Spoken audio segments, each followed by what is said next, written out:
right. Let's see here. Going live. Let's hope and make sure that the audio is coming through nice and beautifully. Perfect. All right. Audio is coming through wonderfully. Moist. Excellent. All right. Well, good evening, good day, good morning, wherever you are at. I see that Fabio and Arts are both here. Great to see you both here. Fabio says, I guess this is a touch relevant to me. I imagined a movie on the games I wanted to make a reality, a bit less human actors than most, but they're not out of the question. And the dialogue, for example, did feel different as much as from the animations and cutscenes I've had in my head.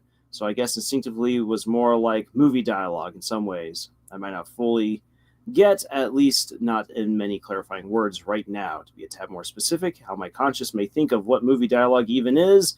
Yeah, I've tried to hit cinematic vibes, even within the projects I want to make themselves.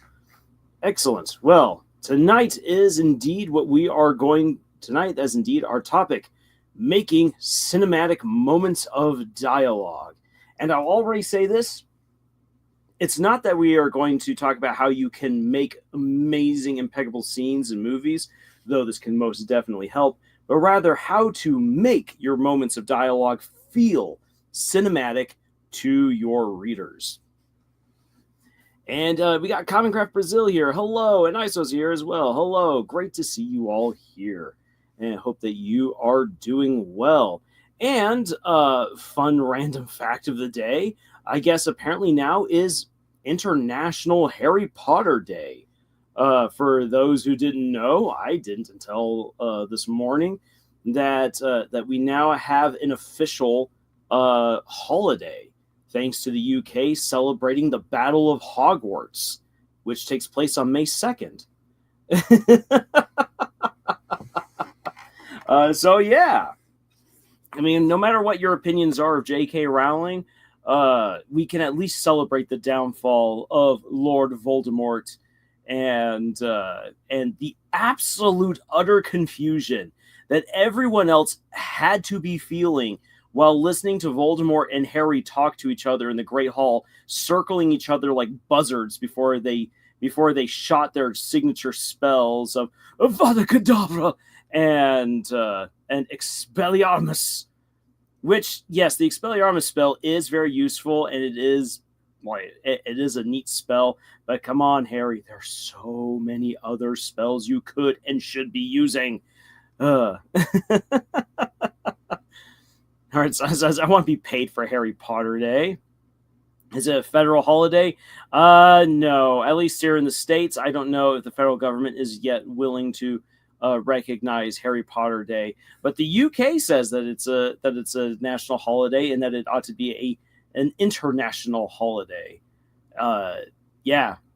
This is, though, a rather new development. Conquer says, I wonder if Harry went down in legend as the first wizard to kill with an Expelliarmus. You know, there's got to be someone out there who's like done that before, but they're like, haha, I have you next to a cliff. Now I am going to use the Expelliarmus charm and just like throw a witch or wizard off a cliff. And if they don't know how to disapparate, then good luck to them. Trump announces Harry Potter, the greatest boy he ever was. No one has a scar quite like him, I tell you. You know, I want all of the world leaders to all have their own commentary on the boy who lived and how he saved us.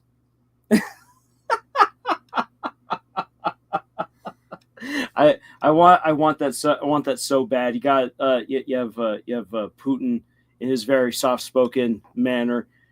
Harry Potter is the greatest comrade to ever live. He definitely sacrificed himself for the motherland of wizards. A very good boy. Probably could have chosen different wife, Ginny Weasley. Oh, she's problematic, but overall, good going, Comrade Potter.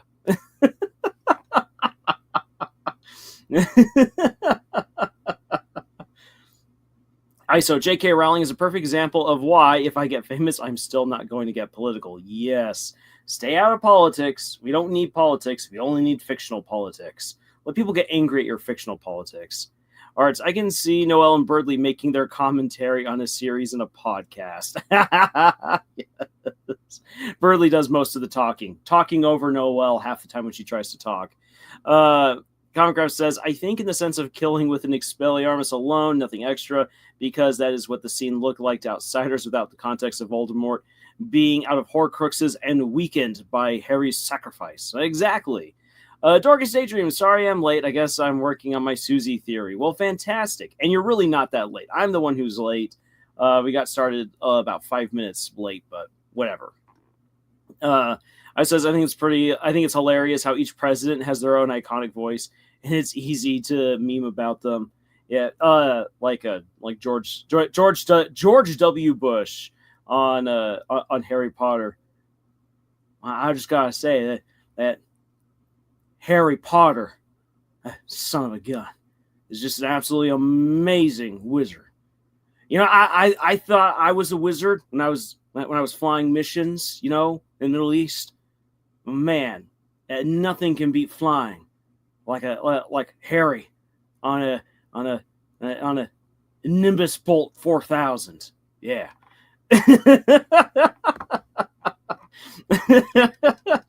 Clint was such a comedy gold. Clint is. You know, if I were Harry, if I was in Harry's shoes, I probably wouldn't have been a very good student. I mean, Harry didn't have the best grades, but I would have been out playing Quidditch all the time. Mimic, hey there, Mr. Lars. How are you? I'm doing great. Thank you so much for asking. Well, great to hear that you're doing well, Mimic. I am doing well, too. It's been a busy day, but an overall good day. Though there was an odd hiccup where I had to fix my washing machine, but it's fixed now. The laundry can continue. Because unlike some people, I really do not like having to deal with nasty laundry for too long. Thinking about you, all of my old roommates. I'm Omega. Bonjour. It's great to have you here. I'm Omega. Hope you are doing well. Arts asks, did you make any progress on your epic table? So there's not been any building yet, Arts, but I am right now working on the information gathering part of doing this. Because I've never built a mini table for any mini war game before, I need to figure out the best size for the tower. So for those of you who don't know, you should definitely go watch my latest video. I'm doing something crazy. I'm going to be building a series of mini battle tabletops to do various games, and I'm going to be doing the Battle of the Tower from the Way of Kings, and then the Battle of Narc from Wind and Truth, and then I will be doing my very own homebrewed battle for Gearwitch, because I have a massive battle scene that I'm intending to do for the second book in the Gearwitch series. My hope is to have 6 books for Gearwitch, which I know is a lot of books. But anyway, I'm going to press on with that. And in the second book is going to be a massive battle piece that I'm hoping to have some real fun with pike and shot. And I recently decided, and this is probably going to be bad for me, but I recently decided to make it even bigger by drawing some inspiration from the Siege of Syracuse, which, if you guys don't know the Siege of Syracuse, there is an excellent video that dropped like 2-3 weeks ago from the channel History Marsh about the Roman Siege of Syracuse, where the Carthaginians and the Syracusans went up against the Romans, and it is an absolutely insane battle with the weirdest, crazy technology. Like, the things that the engineer Archimedes made was like 1,000+ years ahead of its time, and it was woo. Go Archimedes. Oh wow! I just suddenly see John talking about I had a roommate who was a prescription drug abuser. Oh my! Oh wow! I hope he's doing better. Uh, talking college roommates. Yes, everyone's got some.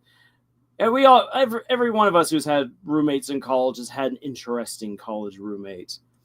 Uh, so probably the most political this chat will ever be presidential memes. Exactly. Yeah, and that's because it's its own fiction. Fabio, as a non-fan, I wonder where the word "muggle" came from. I don't actually know, and considering how people rat on J.K. Rowling for all this other stuff, I don't think anyone has in a long time asked her where "muggle" comes from. But it's just a neat word. All right, so my defense, the mattress they used for the dorm rooms were not that great. Oh, the mattresses in the dorms are always bad. As a guy who actually worked in the dorms and like replaced mattresses, repaired beds, and everything, I can tell you this: it's all nasty, it's all bad. None of those mattresses are good. Like mattresses that had gotten all the treatment from nasty students over the years. If we were all like, this thing is nasty, it's brown, it's awful, we would drag it out.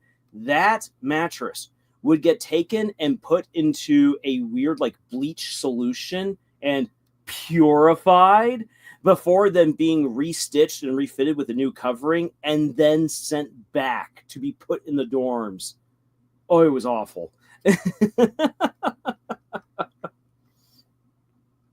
Comcast says, if I remember correctly, muggle is a British word for inattentive, oblivious, and or dumb. I like that. Okay. Hey, you know what? That sounds nice. Old British word. Or it's nice to say for every president since Reagan has been a meme onto themselves. Yes, this is true. And to be fair, people like Nixon also made himself really open to be memes. I am not a crook. And it's like John says, I'm waiting for the day Arnold Schwarzenegger announces he will work around the roadblocks to become president. Okay, John, no, not gonna lie, I was just joking about that with my family today. It's like, I'll vote for it. I'll vote for him. It's like, imagine this, America's truly a beautiful place, where a guy like me, a little boy from the town of Tal, could go on to become the 5-time Mr. Universe. And then from there to go on to become a famous movie star. And then go on from there to become the governor. And then to become the president. And my dad's like, actually, no, it'd be the executor. I'm like, yes, that's it. I'll become the executor. No, I am the executive branch.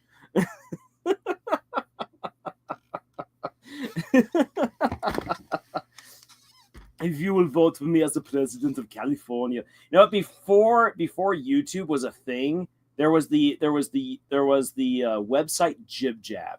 Jib Jab had a hilarious they had a hilarious commercial that they made making fun of Arnold Schwarzenegger while he was running for governor. It was hilarious. If you will vote for me as the president of California, my abs will save everyone from poverty. Yes. Hey, Arts remembers Jib Jab. Yes. Comcast says, I wonder if someone working in Harry Potter will eventually try to address how badly muggles get treated by wizards with casual callousness, like the guy that was so memory charmed he had memory issues. You know, one of these days, I would, if I had the time, write a massive fanfic about muggle-born wizards and witches who decide to get back at the wizarding world by being like, you know what, these wizards and witches are absolutely ignorant of everything that muggles are capable of. All I gotta do is bring a gun to a wand fight, and these witches and wizards have no idea what's about to hit them. Plus, also, they're so done with their security, they won't know that there's a sniper hiding anywhere. Homemade explosive devices? These people don't know what that is.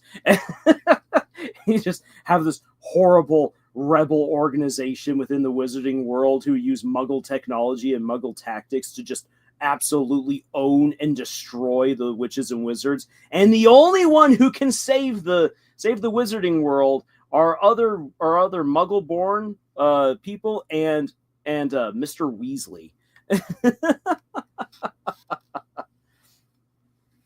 Arnold Schwarzenegger should have been Palpatine. I am the Senate.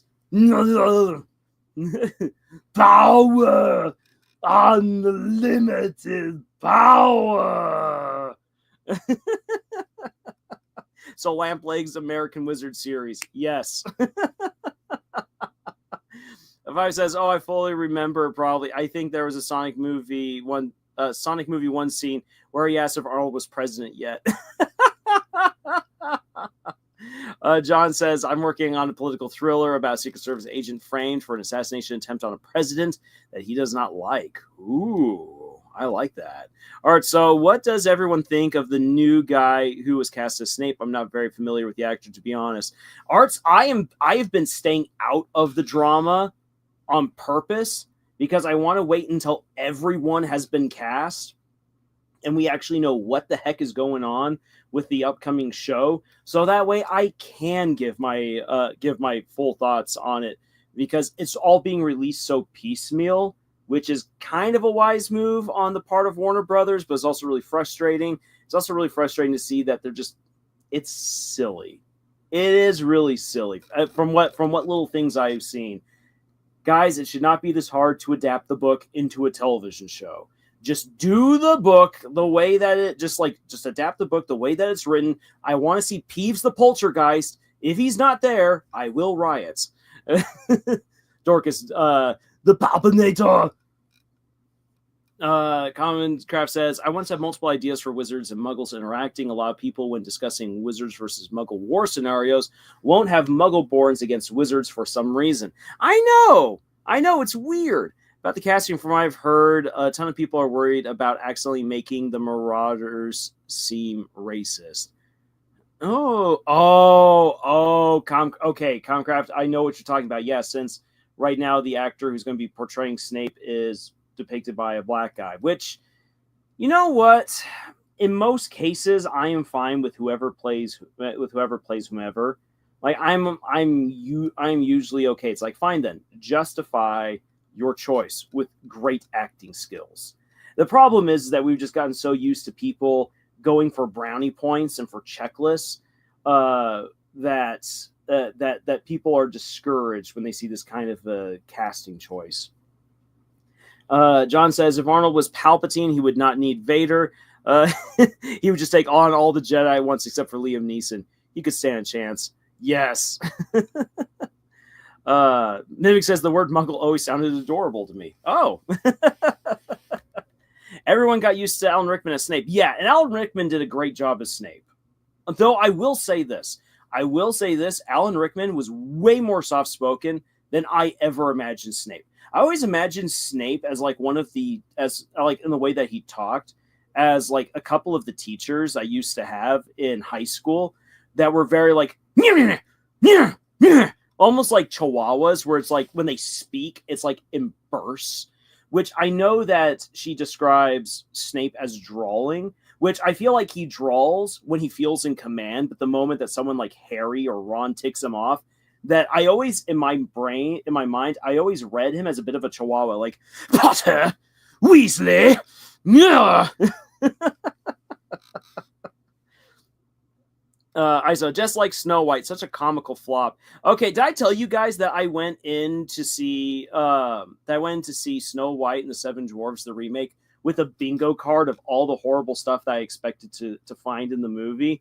The one thing that I was certain was going to be in the movie but didn't actually happen was that Snow White was going to wield a sword. That was on my bingo card. I almost got it, but then I didn't. Concraft, does anyone else find it weird that people headcanon wizards as being pagan when they are canonically Christian?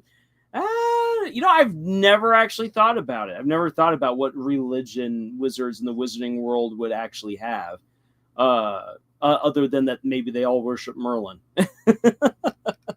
I remember hearing that still peak game that I should start playing myself. All right. let's see here. So I just got to quickly. There was one thing that I need to that I just need to quickly grab on over for tonight. Because we are gonna be doing writing tonight. So prepare yourselves, because there will be work to do. Okay, excellent. I have that there. And then dialogue examples.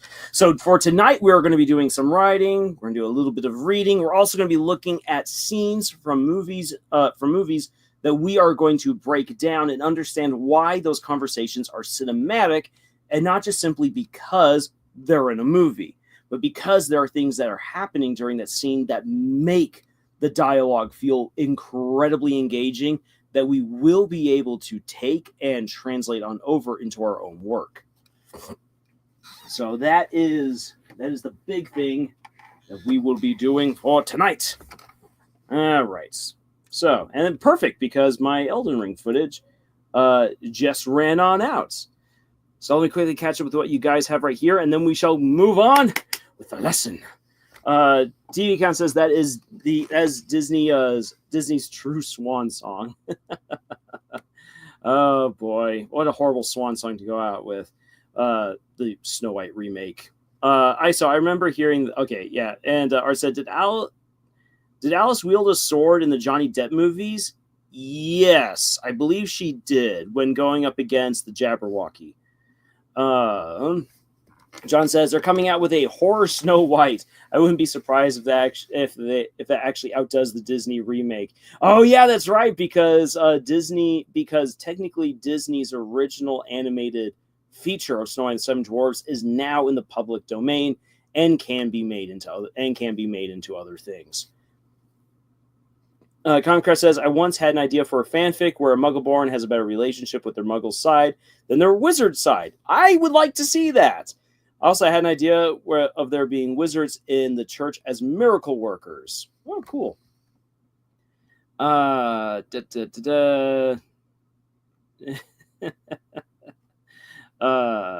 Meg says, rest in peace, Alan Rickman. He was truly born to play Snape and did such a wonderful job. His legacy will forever be immortalized in the Harry Potter movies and also in Die Hard. John says, Concraft, that sounds interesting. Have you written anything on it? Yeah, I'd love to see a fanfic like that. Omega Timivic, did you see him in Galaxy Quest? Oh, he was perfect in Galaxy Quest. All right. Art says, oh, you have such a good example of a movie villain, Moriarty, from the modern Sherlock Holmes movies. Yes, Moriarty is fantastic when done really, really well.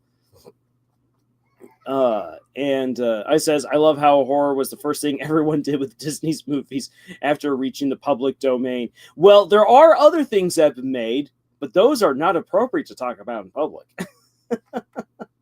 Art says, I love Game of Shadows. Yes, Game of Shadows is great. It's sad that it didn't get as much love as the first movie. And there are definitely some things that I feel the first movie does better, like artsy-fartsy style, cinematically speaking.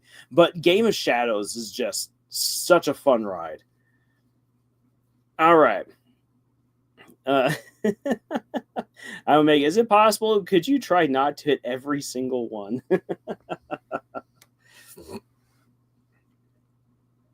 Okay, so let's get started. Our goals for tonight. We are going to practice and in the process make dialogue cinematic. To that end, we are going to cover how dialogue is action, analyze examples of active dialogue, and we are going to write our own active dialogue scenes. That is what we are going to be covering for tonight. The name Moriarty just reminded me of YTP. Now, Moriarty. John Wells says, I guess it's more like a horror action movie. This one actually casts dwarves, and that is a serious improvement over the Disney live action remake. Okay, so speaking dialogue. Dialogue is action. At least it should be. Try talking without emotion or moving your head and your hands, it's kind of boring. Like, you guys can't see me, but as I'm saying this, I'm right now waving my hands and I'm bobbing my head. If I were to put my hands down on my knees and keep my back perfectly straight and my head, my neck unmoving, I'd say dialogue is action. At least it's meant to be. It depends on how you write. Like, I don't feel natural. When you speak, you move. That's what most people do. And we want to see that. We want to see characters expressing themselves. They need to have actual facial expressions. Their tone of voice needs to change. Their bodies need to move. They got to be doing something. If they aren't doing something, but they're just blah, blah, blah, blah, blah, blah, blah, blah, blah, blah, blah, blah, blawing away, the scene will feel static and stagnant, and people will very quickly lose interest. This goes for both visual storytelling as well as written storytelling. So, by having some action, you need some kind of movement, you need inflection, you need emotion, you need action when you have your moments of dialogue in order to keep things moving. Because if you don't, you basically pump the brakes, and it makes each conversation feel like necessary exposition to move along to the next interesting bits. You need to have some sort of movement. Bobby says, I love how weird and or unnecessary movements in some talking scenes, much like pretty much everyone in ENA stuff, both ENAs themselves for sure. I've read a few books like that. I like to imagine the characters T-posing. T-posing. Oh my gosh. You know what? You know what we need? We need more T-posing in Shakespeare. Oh, Romeo, wherefore art thou Romeo? As Juliet T-poses on the balcony. As Romeo is banding in her stitches. I just gotta say, I hope everyone has a chance to one day see the Tory Stellar and just listen to him butcher Shakespeare. Romeo and Juliet is hilarious when spoken in spoonerisms. John says, the movie Zodiac is very dialogue driven. It's a great example of using dialogue to keep the story moving. The idea is to give a realistic, grounded police investigation with no fighting.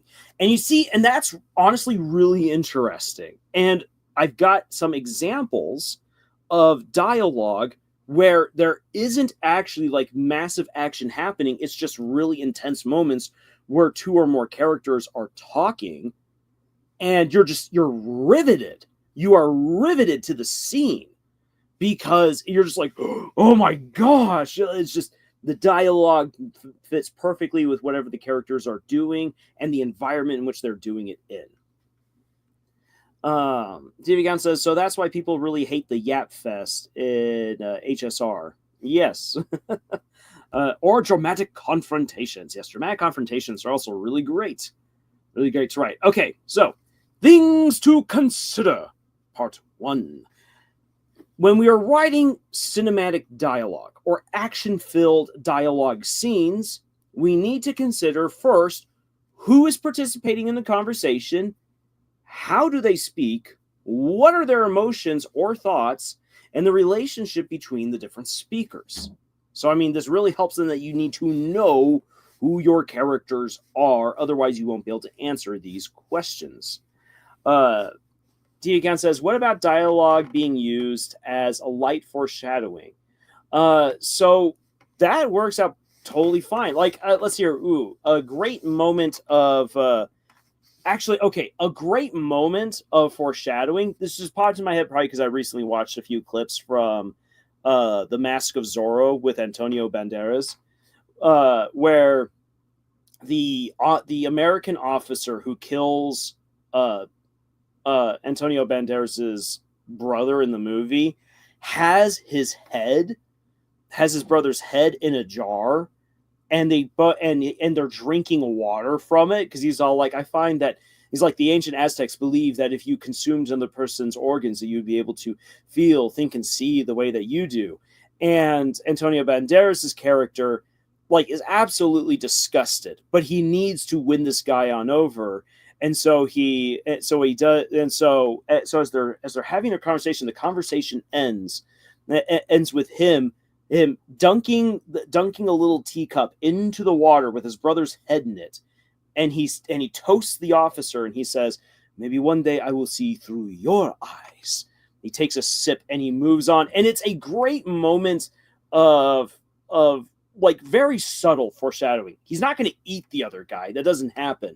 But he later on, through that officer's own stupidity and lackadaisical manner, learns all of the dangerous secrets that the evil Don is preparing for how he's going to murder all of the workers in the town after they've dug up so much gold.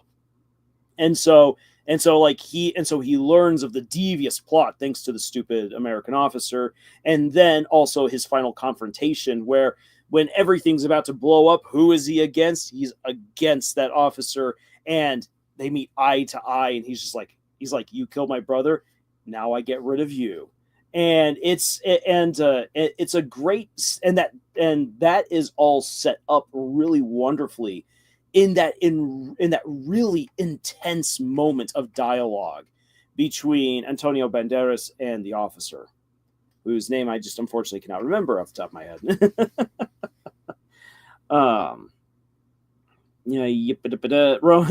Romeo, but soft, what light no yonder window breaks wind. Exactly. There we go. See, that's the spoonerism stuff we need. Comcraft says, I once read a fanfic that had to have chapters rewritten a lot because the author kept overlooking descriptions. A character went from a collapsing city to a prosperous one and didn't comment on it because a city is a city. What is the difference? Oh, that's rough. Oh, that's rough. Not even the narration to description. Oof. Yes, we need description. And that's something very, very important. You need to have description in your dialogue. We need to know who is talking, what they're doing, how they're doing it, how they're speaking, how they look and everything, because that conveys so much information to us, the reader.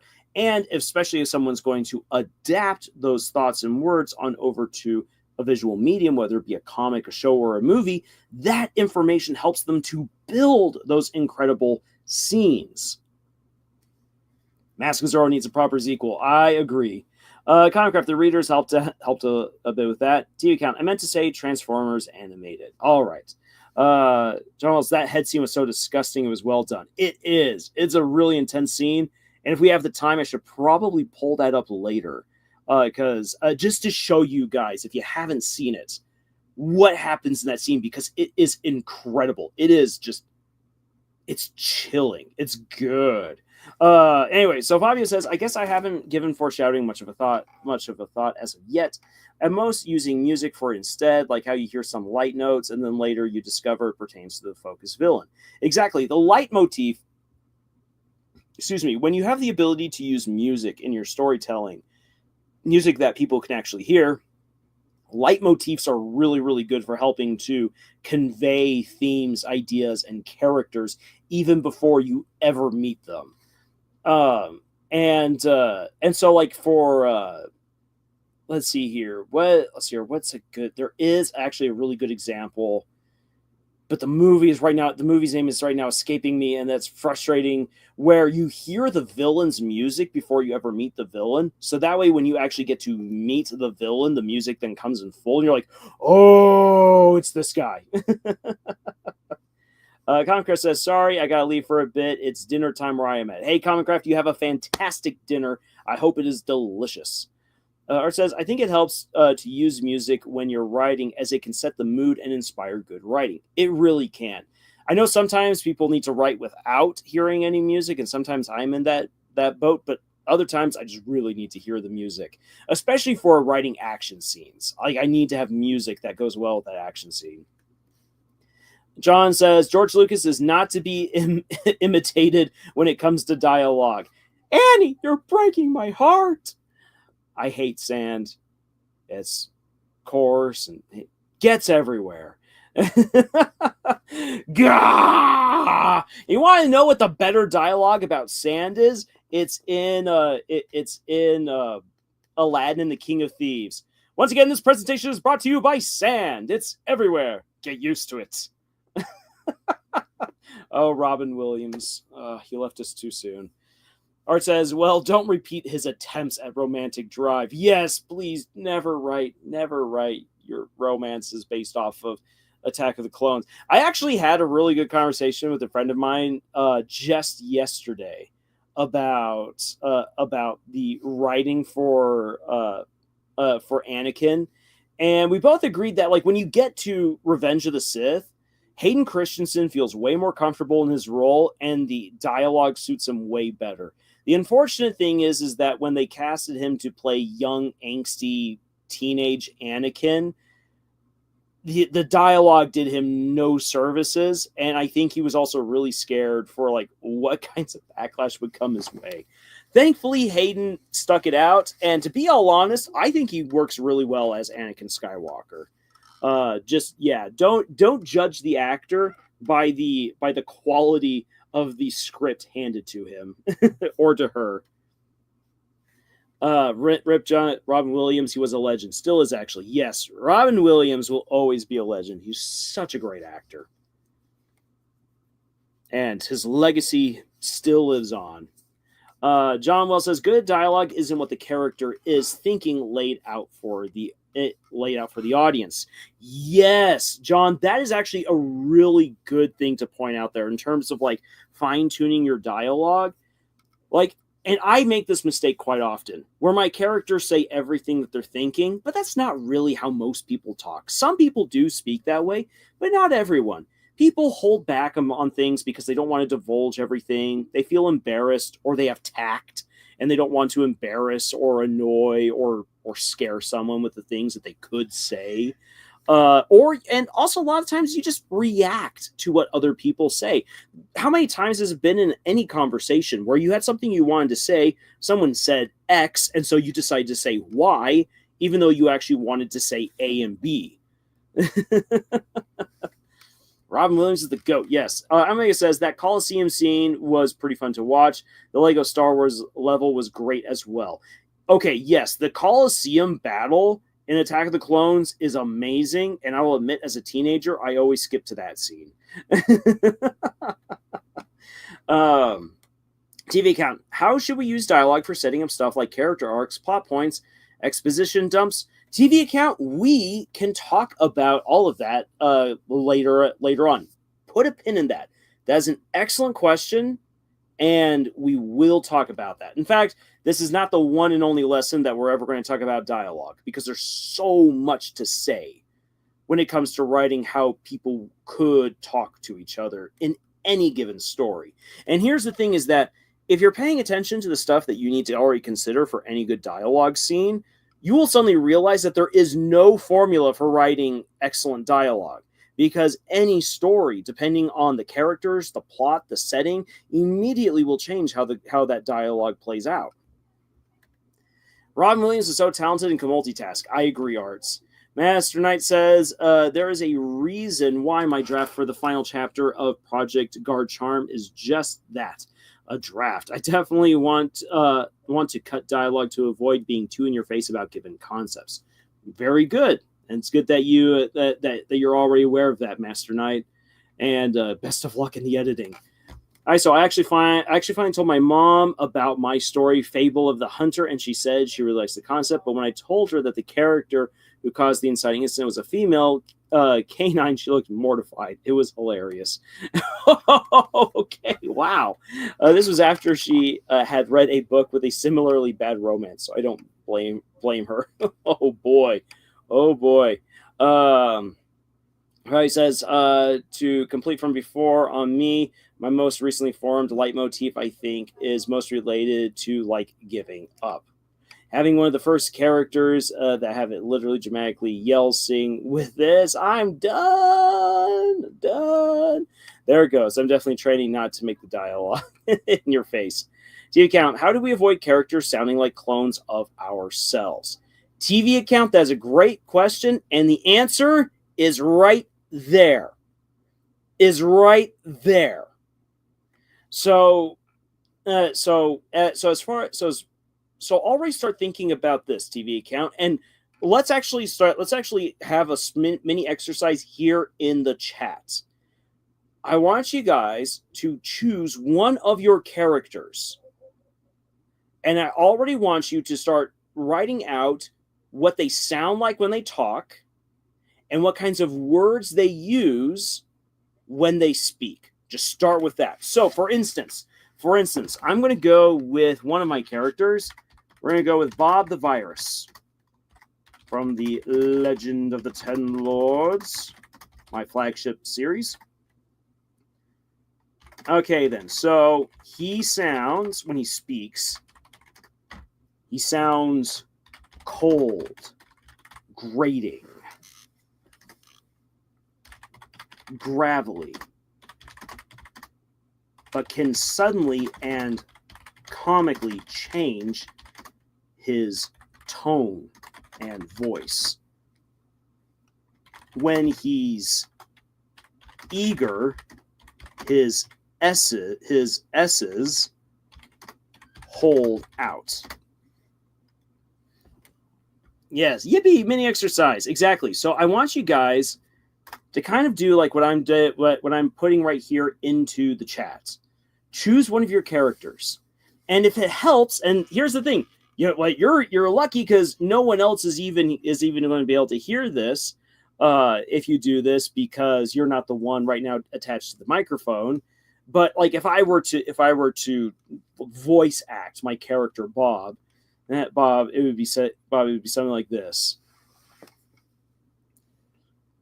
I hate dealing with teenagers, full of emotions and hormones. I remember the days, those constant flood of thoughts over and over and over again. The horny, the randy. God, how do they even function? They got homework they gotta do. They gotta have jobs. Don't they have hobbies?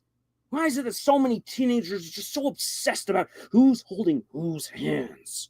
Or who's going out with whom? What were you doing over the weekend? Don't you have a life? Oh, I love it so much. If you would come on over and bake a cake over my house with me.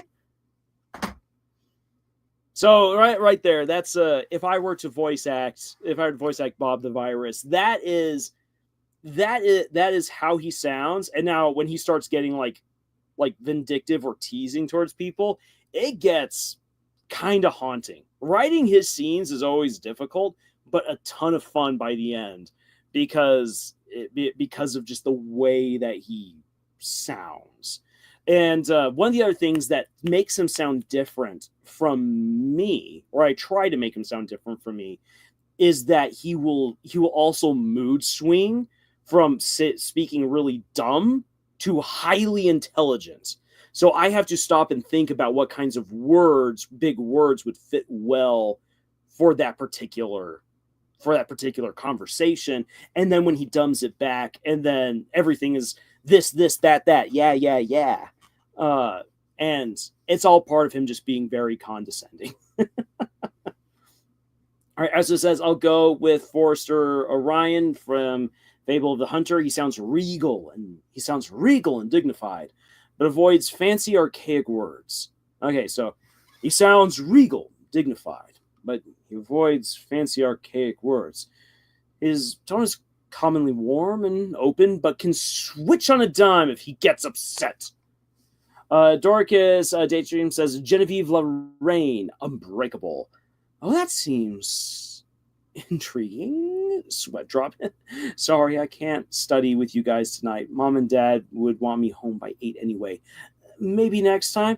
And actually, Dorcas, that's absolutely fine to write a little bit of dialogue right there, because already that comes out.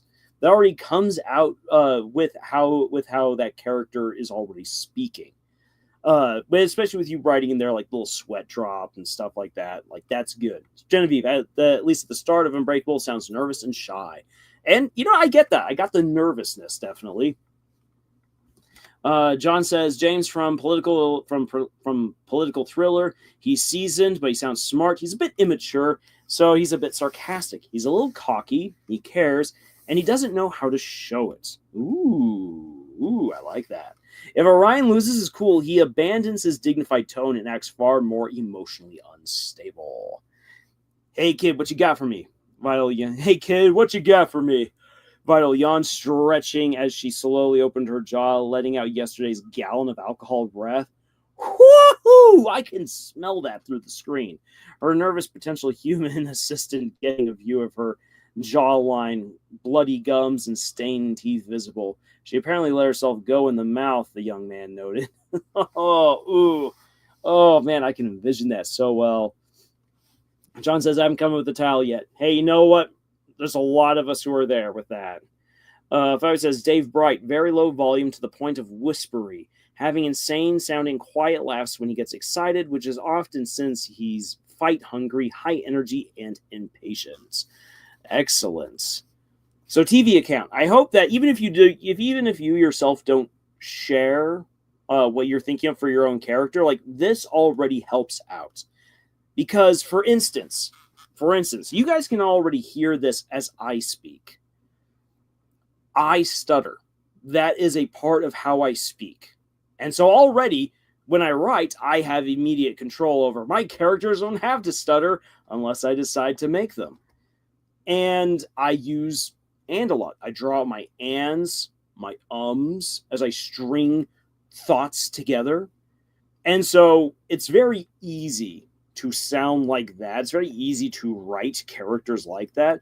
But when you realize, oh, that's my speech pattern, you can just take that stuff out. And already that begins to make them very different from you. But getting to know your characters for who they are helps you to figure out how they will sound, how they will speak, what words will they use that makes them unique. Excuse me. Vital, is it Vital or Vital? Arts is a female wolf detective. Rand is her potential human assistant applying to work at her detective agency. You know what? I already like the dynamic. Mr. Werewolf Detective. Woo-hoo! Lay off the booze, miss. Hannah's here. Yay! Great to have you here, Hannah. TV account. It's hard to describe Stargirl other than a quiet individual, but is straight to the point. I can't say who they are, but they have info we need. Okay. Vital as in vitality. Okay. All right. She's vital to life. Oh, to my life, she's got to solve the case of my kidnapping. Fabio, Dave, seems there's still some goblins left. Dibs. She's vital to life in her own way. All right. Excellent. And TV accounts here things, so it's kind of hard to describe Stargirl. Here's one of the things that I find also helps out with writing characters. And I know I've pitched this before. I'm going to pitch it again, and it sounds absolutely silly, but do it. If you're having troubles knowing how your characters talk, write a scene with them ordering pizza. Do it. Because people will have different ways, but let me phrase this. People have different tastes. And they also have different ways of ordering. Some people are like, I will have a pineapple and pepperoni pizza, thank you very much. No one can tell me I can't. Other people will be like, I know this is blasphemy, but I really want to have pineapple on my pizza. Please. Thank you. Other people are like, yeah, sure, I'll take the pineapple and ham pizza. Thank you. Sounds delicious. And other people are like, no! I will not have any of that pineapple on my pizza in this good Christian house. Don't you dare sully that pizza with your horrible pineapple. Or that person will be like, they wouldn't say anything, just side eye the person who's ordering pizza. Everyone has a different taste. Everyone has different things that they want to have on their pizza. and everyone has a different way of ordering that pizza. And so, TV account, if you're having difficulty with Stargirl, like writing out how she would speak and everything, have her order pizza. Write out that scene. And if you want to see how she interacts with other people, have her order pizza with your other characters and see how they interact. And if you're like, I don't know what my characters would want to have on their pizza, then discover what they would want to have on their pizza and then write it. You can do it. Hannah says, "What if I write a scene if they are stuck in an elevator?" That works totally fine too. If that's what you want to write, then by all means, go write it. And that could be very interesting. How do different people deal in a situation that is kind of spooky and claustrophobic? I know if I got stuck on an elevator with at least one of my friends, she would be freaking out and would very quickly go catatonic. Me, I would probably be like, oh boy. I'd probably start bashing stuff before I realize, duh.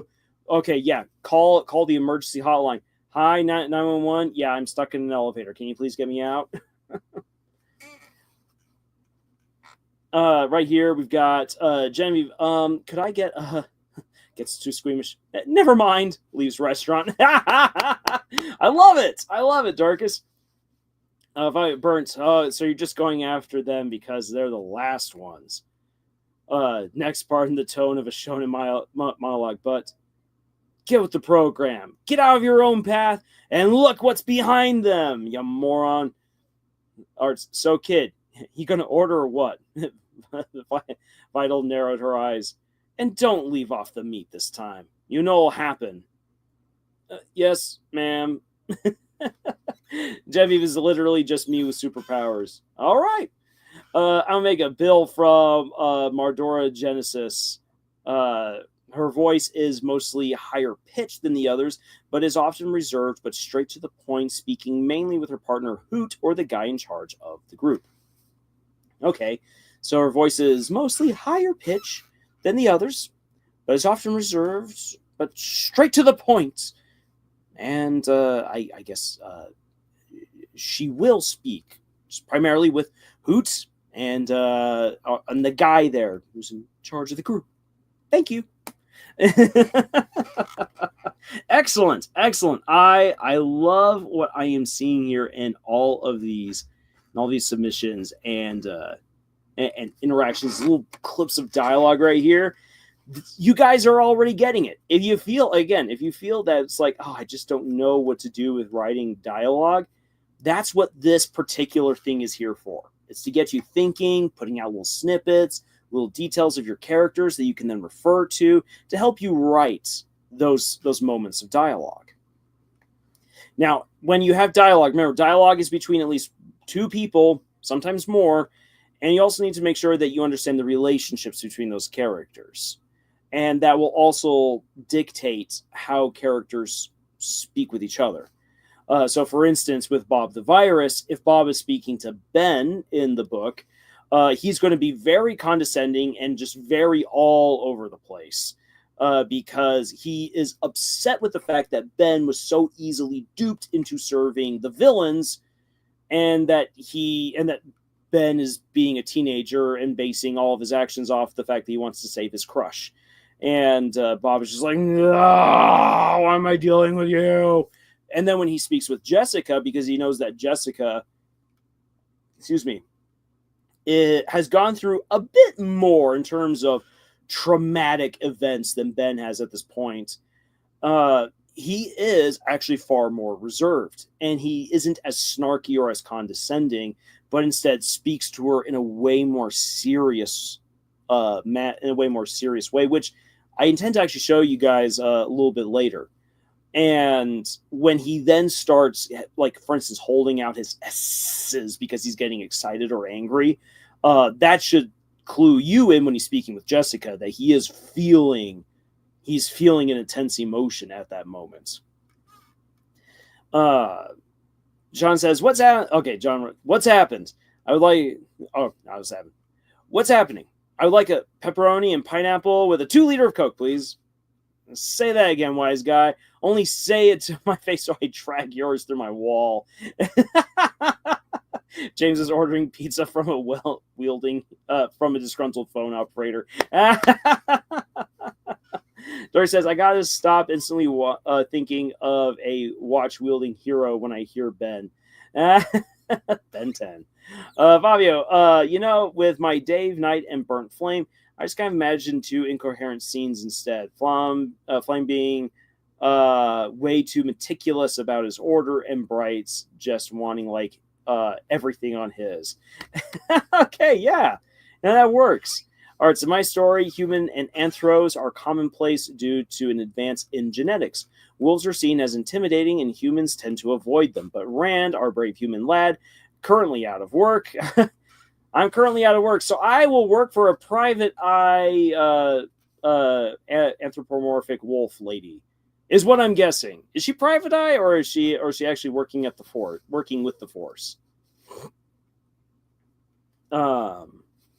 Let's see, your TV account says, then think of a bear accountant. A bear accountant. So if we take your current deposits of honey and we put it on over into the bank with a 0.2%, with a 0.02% interest rate. Ah, yes. Oh, well, look who just suddenly invaded my workspace.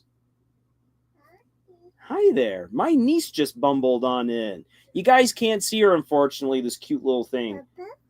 But she just barged right on in. Oh, hi there. Hi. You know what? I'm right now doing a little live stream right here. Yeah, so you're going to have to go back with your mama. Mama? Yeah, so she's right there. Mama? Mama? Bye-bye. Bye-bye. Oh, that's cute. All right, Art says she's a private eye. Ah, okay. Nice. Oh, hi, Lars' niece. Yes, little Carmela. She's so cute.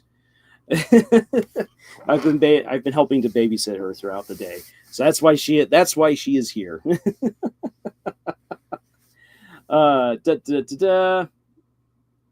Think of a bear account. It's safer that way. All right. I'm gonna make a bill. A meat lover's Hawaiian pizza, please. Nice. Dude, I don't like pineapple on pizza. Screw it. Make half of it pineapple. I got the reserve thing wrong. She saw an ad in the paper for a detective's assist. Okay. Okay, so whoop, I combined two different things together right there. Like, currently out of work, saw an ad in the paper for a detective's assistant. Rand decided to take the plunge, but does not know what he's getting himself into. That's fun. I says she sounds so adorable. Bragging time. My sister is due next month. I'll be an uncle too soon. Yay! Congratulations, Iso, and congratulations to your sister. I have a fair number of nieces and nephews that I've had the immense pleasure and honor of helping raise. So I am indeed a most blessed uncle, and I hope, Iso, that you have an awesome time being an uncle as well. All right. Awesome. I love so much of what you guys are currently writing here about all of your characters. I love that you guys took the pizza thing to heart and are actually utilizing it. I freaking love it. It's so good. So cool. All right.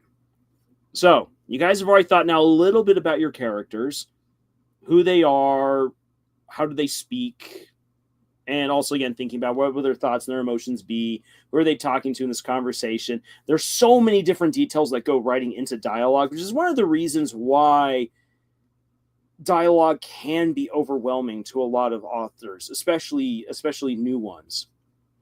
But once you begin really getting into who your characters are, into the situations that you're creating, dialogue becomes fun. And I can say that as a guy who was scared of writing dialogue. Some of you might have already heard this before, and if you haven't, I'll say it again. If you haven't, here it is for the first time. I didn't write in high school or early on in college because I was scared of writing dialogue.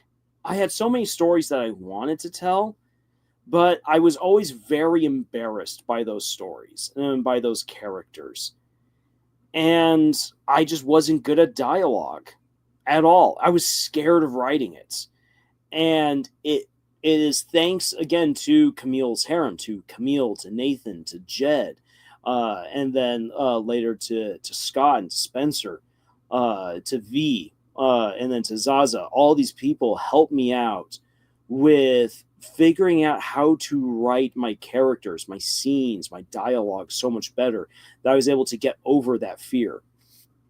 And granted, practice helps out a lot. You need to write dialogue in order to overcome that block. But yeah, if you feel intimidated by dialogue, just know you're in good company. I was there too. Sometimes I'm still scared of writing certain dialogue heavy scenes. But as you get to know your characters, as you really get to know your stories, writing dialogue becomes so much fun. It really does. Art says, I'll have a pizza scene in now. Yes. Yes, I love it. Arts also said, I recall reading somewhere that Toby Fox found writing for Susie difficult due to the limitations he had in regards to what she could say. Yes. I mean, you know what? If I was a teacher teaching in hometown, I think I already know very well what Susie would sound like in the classroom because I taught kids like that. Fox says, now there's my guy named Edge, very low pitch and bored voice who tends to know what he's talking about and exactly what he wants. But the pizza thing, what came up, I'll have 3 pizzas, 1 pepperoni, 1 chicken, 3 surprise me, if you may. Today's been slow. I like it. Give us the swearing cut, Toby. The game would run probably a quarter longer. Art says, when you get inspired, it just kind of flows, man. Exactly. All right. So let's move on to the second thing that you need to consider. I say, or things you need to consider, part 2. Dory says, doesn't Susie use Atashi when referring to herself twice in the Japanese version? I don't know, Dorcas. I can't answer that. Hell with the same-sex punks. Susie smiled. PSA, don't listen to Susie, kids. Oh, boy. You know what? I still do need to sit down and write that horrible fanfic that started getting brewed up last week. All right. So things to consider, part 2. What do the characters look like? How are they dressed? Etc. How characters are dressed, how they present themselves do mean a lot. So since we're talking about Deltarune right here, think about, for instance, how Susie looks. Susie looks every part the bully in her frayed jeans, her ruffled up jacket and shirt. She looks very intimidating. There's a reason why everyone starts stammering and sweating around her, because she just looks so intense and unsafe, which is then what makes the dialogue that unfortunately we can't read because Chris doesn't speak in a way that we as the player are able to see. That it makes Chris's ability to be around Susie all the more interesting and sweet, because they look like the nerdy, sheltered mama's kid right next to the school bully, and there they are getting along, talking about things just absolutely fine, and that makes their interactions suddenly way more sympathetic, for one thing, and way more engaging. So how characters look play a huge role into how we present ourselves, or how the characters present themselves. Coming back to Harry Potter from earlier, think about Snape. Snape is always described as having long, greasy curtains of hair. Can you imagine? Like, I bet most of us have been around someone with very long, greasy hair, and how you just feel itchy around them, how you don't want to get too close to them. I imagine if I were around Snape, I would always want to have like a few feet between me and him, And I would always have to be all like, don't shudder around him. Which, again, that's something that you can put into how you describe the scene. I mean, Harry was, like, Snape was getting too close. Harry could almost smell his BO. Harry did his best to... Harry, he took a deep breath and did his best to not visibly shudder in front of the teacher. Otherwise, it'd be 20 points from Gryffindor. Dory says that sounds like Undyne instead of Susie. Yes, because it was Undyne that was doing the whole have safe sex, kids. Bobby says, yeah, it's a whole tomboy thing. If I know what you're saying, it's more like a male way to do it, right? But also a toughie like her would do it. And yeah. So, and that's again comes down to how you know your character, how you present them. Tomboys will speak a certain way. Now, another thing that you need to think about, another thing to consider is describe the setting. And what is going on in that scene? Are they in a classroom? Are they in a hallway? Are they at the park? Are they shopping? If they're shopping, are there lots of other shoppers? If they're in a parking lot, is it during the day when there's a ton of people out? Or is it late at night when almost no one is out? Or is it late at night but there's a lot of cars? Like, describe the scenario because that helps to set the stage for what characters can and probably will talk about. Susie looks like a scary hobo. Chris, cute. Susie, what? Nani?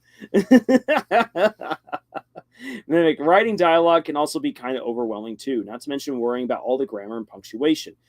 Especially punctuation. Like, what the heck is a comma? Where do we put that? Oh, Mimic, I've been there as well. Commas are weird, and I also know that I use an outdated comma. I always put a comma at the end of in between the last two things of a list, which I know technically you're not supposed to do anymore, but it's what I do. I feel better when there's a comma right there. It's my safe comma. Let me have my safe comma.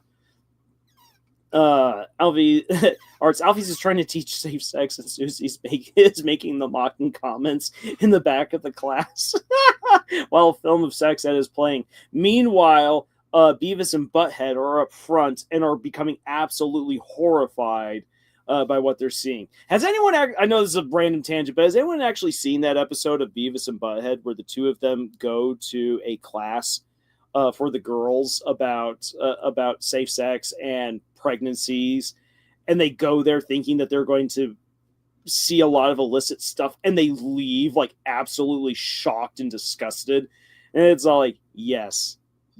In fact, that's how most teenage boys would act. Most teenage boys think, I've been around the block, I know my stuff, and then you show them what pregnancy actually looks like, and then they shut up. I love it.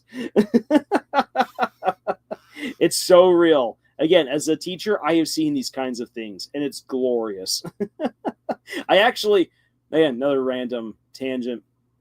I worked with a teacher who was the sex ed teacher, the health and sex ed, and I don't know why this class was taught for freshmen. It shouldn't have been, but she had a whole bunch of freshman boys who were drawing dick pics on the desks, which already was really bad. But the way that she did it, the way that she dealt with these guys was phenomenal. Because she's like, okay, stand up, takes the desk. All right, everyone, look. This is their dick pic. And everyone starts laughing. But then what the teacher did is like, okay, now then. Turns to the kid. So, this is what you drew wrong. You put this in the incorrect place. If your penis looks like this, there's something deformed down there. And these kids started like dying of embarrassment. And then she would go a step further by beginning to show anatomically correct pictures of the body and everything that goes with it. And these kids would die. They would shut up and die because they were so embarrassed. Yeah.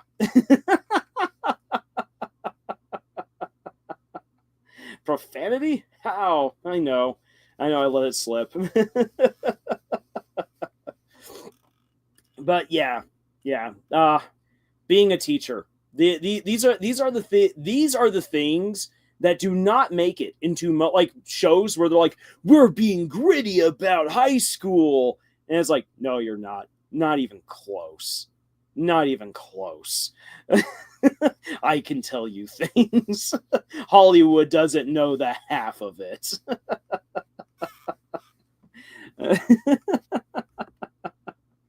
All right. Excuse me. Five says, I can see why people say Susie might have been more familiar with human set of monsters, thus wanting to find out more about Deltarune monsters. Oh, very interesting.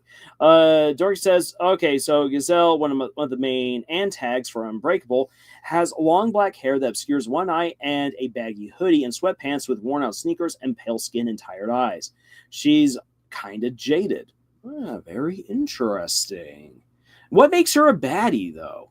Because when you describe that, when that character described Giselle, sounds more like your outsider, who's usually either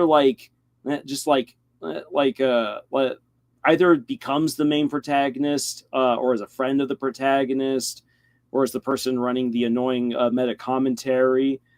Making her, that character, that description, the antagonist, is interesting. I'd like to know why that is. I says, I was lucky or unlucky to learn all the details at 13 due to my own curiosity. Oh, oof. LMAO has screwed up. Arts, wow. Guess they're stopping production of the soda tab. Dor says, to Fabio, there's another theory that Susie may be half human. That kind of works for my theory on her. You know what? That would be very interesting if that is the case. That would be very interesting. That's a whole can of worms. That'd be absolutely fascinating if that's the case. All right, so I completely forgot about that drink. But there's also Susie might be a human monster hybrid headcanons.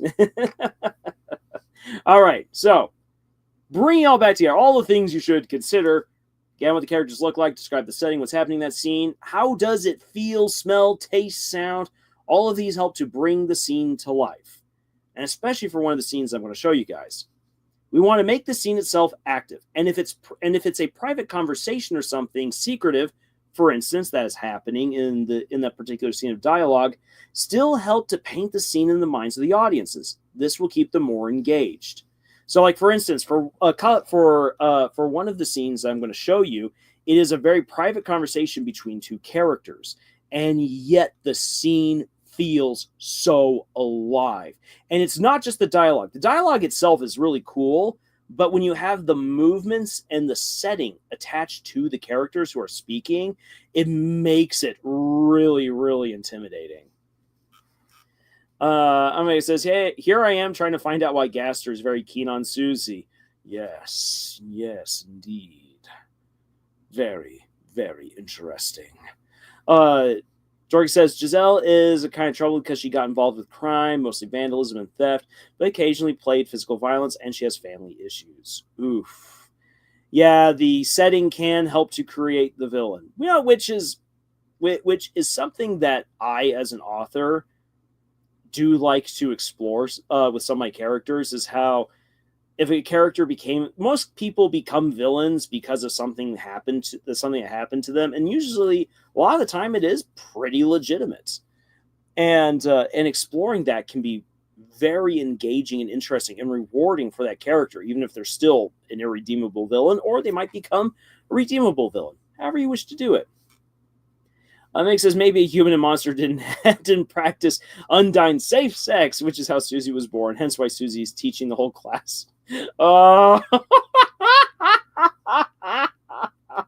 oh my gosh! Oh, the fanfic that is building in the chat right now over the past two live streams. Oh my gosh!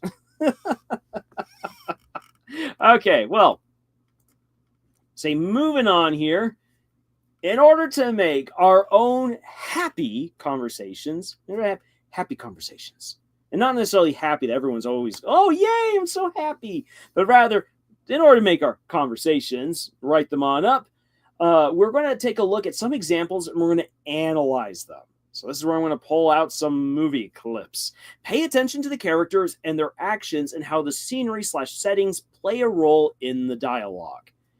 Now, as I do this, I am going to have to heavily modify how I play out some of these scenes, because I run the risk of getting a copyright strike, and that would be a shame, especially if they shut down the stream. I don't want that to happen. We've had that happen once before. So this will definitely be on. This will definitely be edited to the best of my ability. Just randomly clicking here and there, so it's a little bit janky. I do apologize. Oh man, let's see here.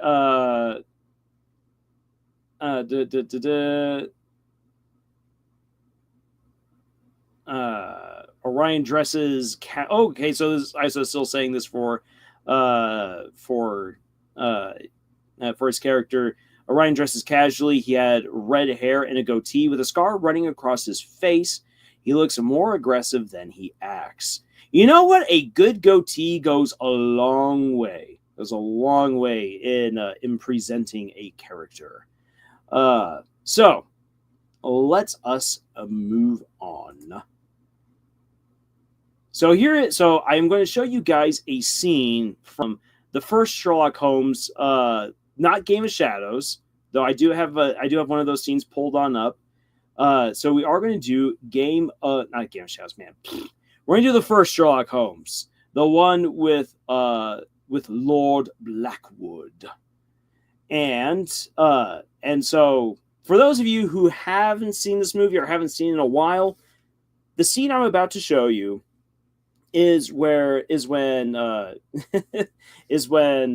Sherlock and Watson go to investigate the house of a midget or dwarf. They're always constantly arguing if it's a midget or a dwarf, who got killed and was put into Lord Blackwood's coffin.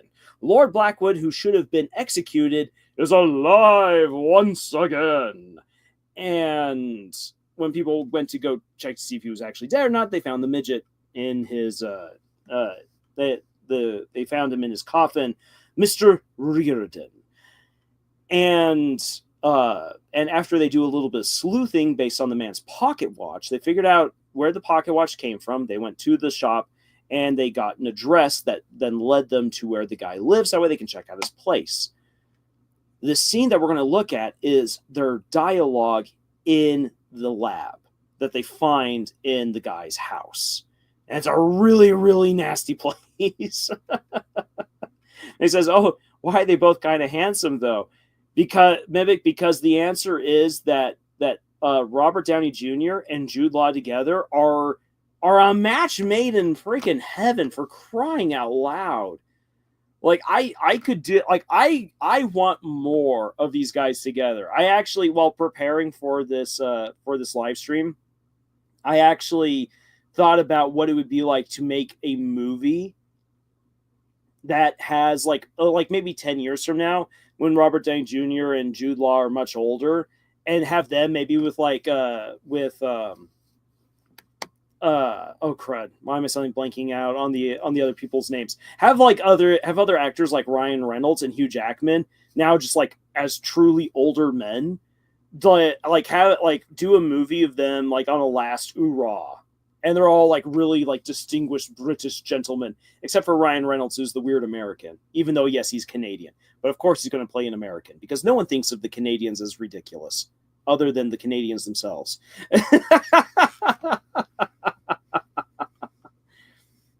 Don't worry, Arts. We will see Moriarty, just not in this particular scene. TV Count says these dialogue scenes from Transformers animated have a whole new meaning once you realize they were foreshadowing. Oh, do tell. All right. So let's then jump on over to this scene. I'm gonna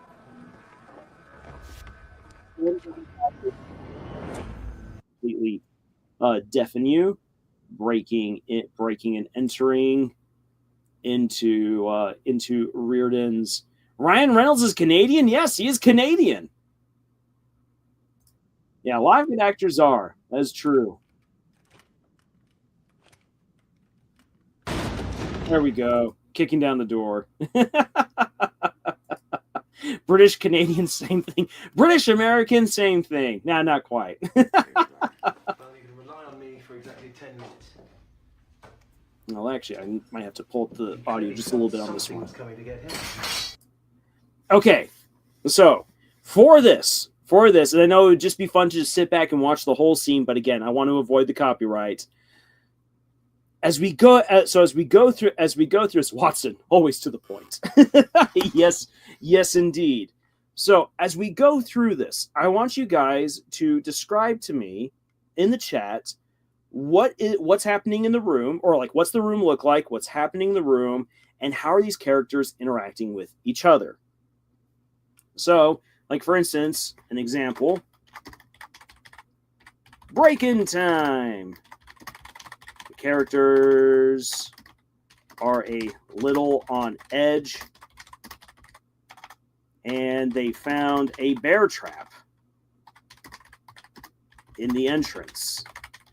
Which, I'm just going to say this: if you're someone who is going to put a trap in their house, it's probably not wise to put in a place where you will very clearly step into it yourself. That's what this bear trap is. This bear trap is just a horrible accident for you waiting to happen. Something did. Irene Adler was here. Either that, or the ginger midget, or the same Parisian perfume.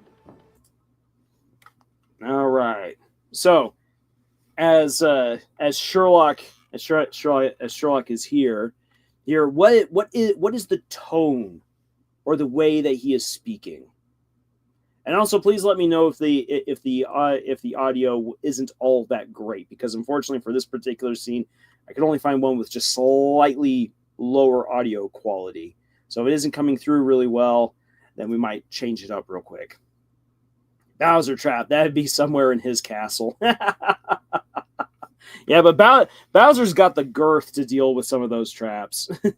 Sherlock bends one knee, using a special manually created pick lock to get the lock off. Watson, not having the patience for theatrics today, kicks the door in. They find a rather grim scene. Arts, that is a fantastic way of describing that opening. Nick says a lot of very popular voice actors are also Canadian too, and even a big chunk of YouTubers that I love watching all happen to be Canadian, I found out. Yeah, there's the Canadians are a huge part of America's entertainment. Also, a lot of the best comedians and stand-up comedians are Canadian too. Go figure. Say, Canada truly blesses us down here.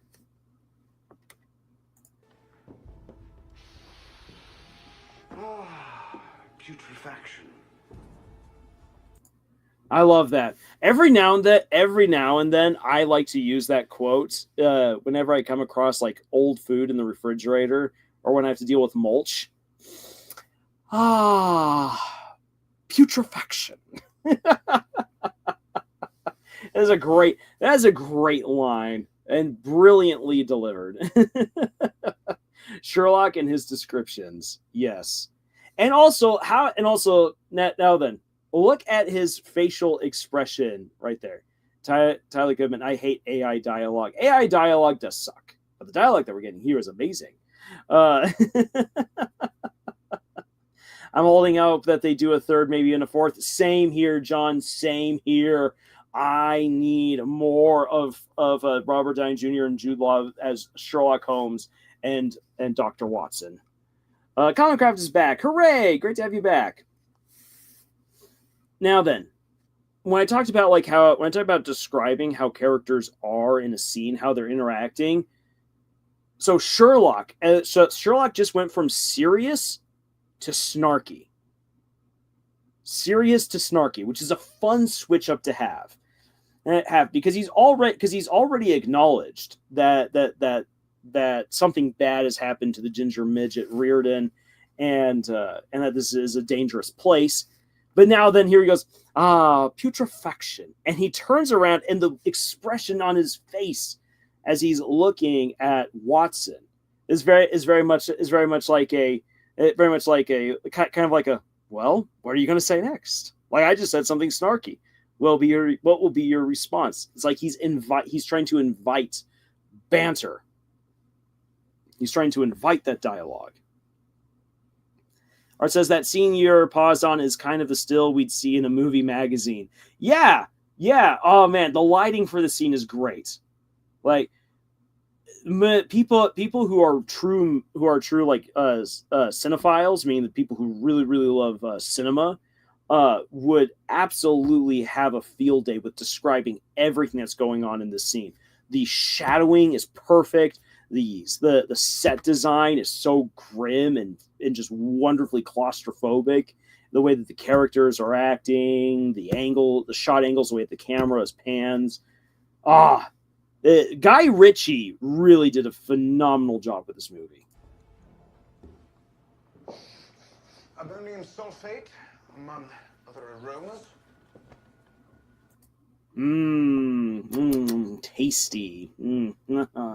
So, if you guys were to describe now, then this is something. This is something that I do need to say. I'll have this warning on another slide, but it is very easy to become purple prosy when writing out action with your dialogue. So, for instance, with this particular shot right here, the visual storytelling, i.e. a movie, can tell us a lot without having to stop to explain.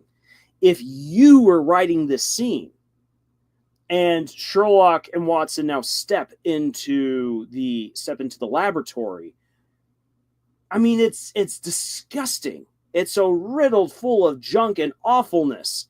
And it'd be very, very easy to say, let's say, the lab was one long hallway with multiple shelves and desks littered with all manner of disgusting projects, either completed or halfway there to completion. Rotting mice, gutted and stripped, hanging off of one shelf next to beakers and bottles full of unexplainable fluids. Noxious smells assaulted Sherlock's nose as he walked past shaved off horns from goats. Now then, while that's really cool and descriptive, remember that there's supposed to be dialogue happening here as well. If you want to describe all these things, you'd have to break it up. You'd have to say Sherlock and Watson stepped into a long laboratory that took up what must have once been a hallway, cluttered with all kinds of experiments, some completed, some who knew where. Sherlock begins to walk down and starts talking. And as he's talking, in between his different sentences or paragraphs that he and Watson are swapping, you would then describe the different things that he is coming across, because all of these experiments are important, every single one of them. So you have to explain them, but you don't just want to be like, just give you all the words, because that derails the flow of the conversation. Person, hey, Mr. Sherlock, what color is the sky during the day? Sherlock, blue. You asked me. Well, they're in Mimic at this point in late Victorian, early Georgian England. The answer would be what's the color of the sky today? Iron gray with a possibility of acid rain by 4 o'clock. Master Knight DH. So basically, show, don't tell. Yes. Which again is a whole lot easier in visual storytelling. When you write things out, you have to get a little bit more creative with how you do it. Everything in these movies is a lot more gray. Yes, except for when, for instance, when you are at Watson's wedding. Watson's wedding is one of the few times where you get to see bursts of beautiful color everywhere, which really sets that scene apart from everything else that happens in the movie. What you're saying reminded me of the book version of the first God of War game, where all the cutscenes and everything had to be adapted that way. The first Norse God of War game. Okay. Conquer says, "Oh, what is that smell?" said Watson. "Did something die in here? Something like this?" Holds up a rat. Very good. Hart says, well, Holmes and Watson trek through the dirty and unkept laboratory. Various glass bottles and displaced dead creatures lay around, their purpose unknown. I like that. That's good writing. You guys are doing very, very well. So we shall continue on.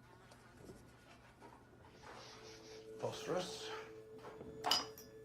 Formaldehyde. All right, so they're just poking on around here.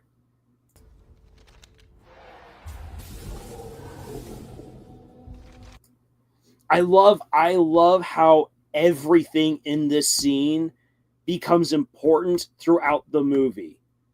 Like when Moriarty says that Reardon was the key to what Blackwood was doing, everything is here in this scene. You just don't know it yet, which is a really good ploy of mystery writing. Just going to say, as a fun little tangent, this is good mystery writing, where you leave out all the clues and the answers are there to be made sense of once you have everything, or once the story puts everything into its proper place.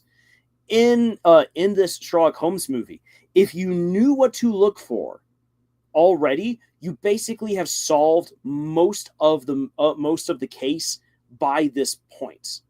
Comcast says, "What is this movie? What's its name?" This is just simply Sherlock Holmes. This is the 2009 film.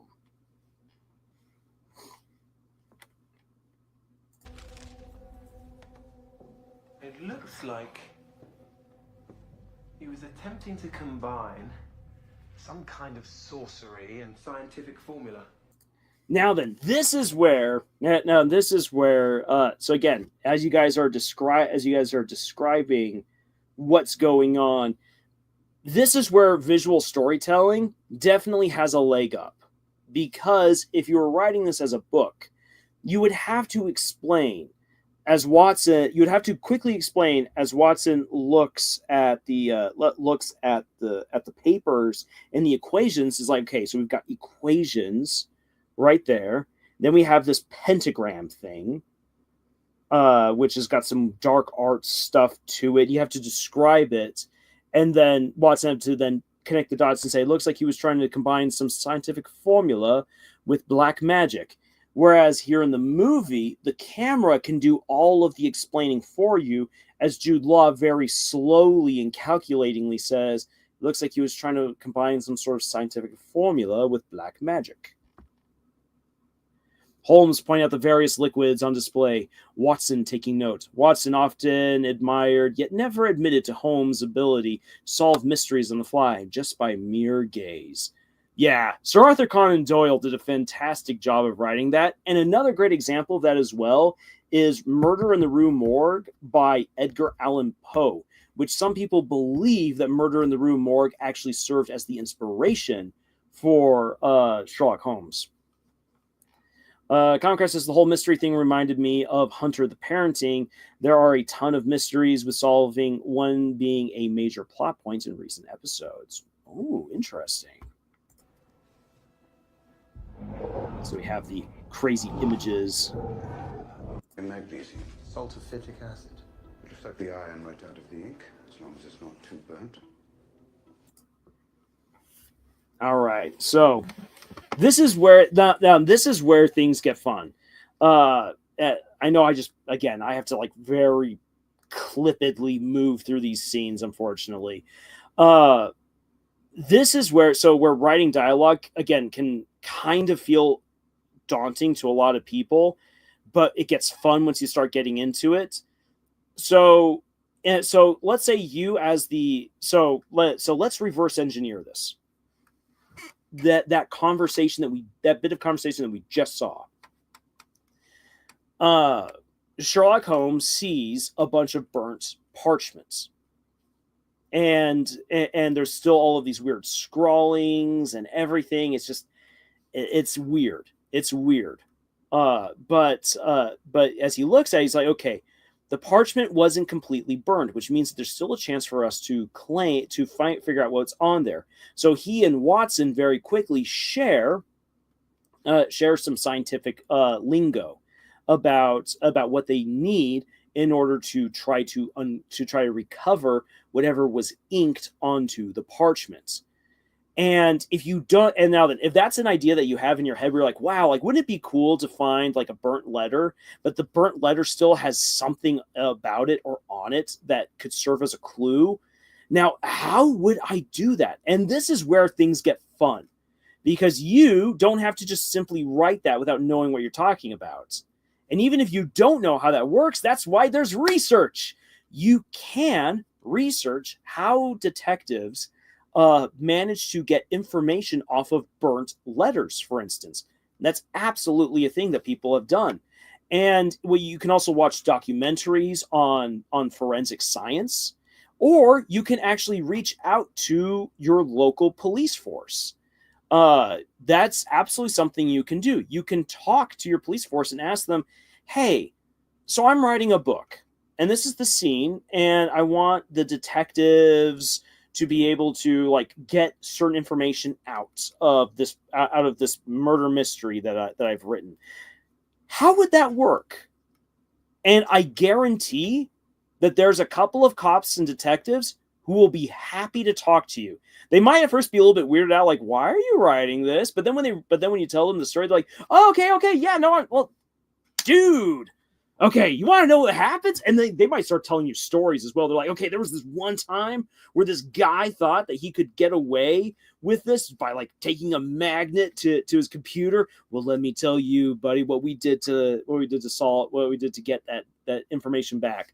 Like, there's all kinds of stories, all kinds of knowledge that the experts have.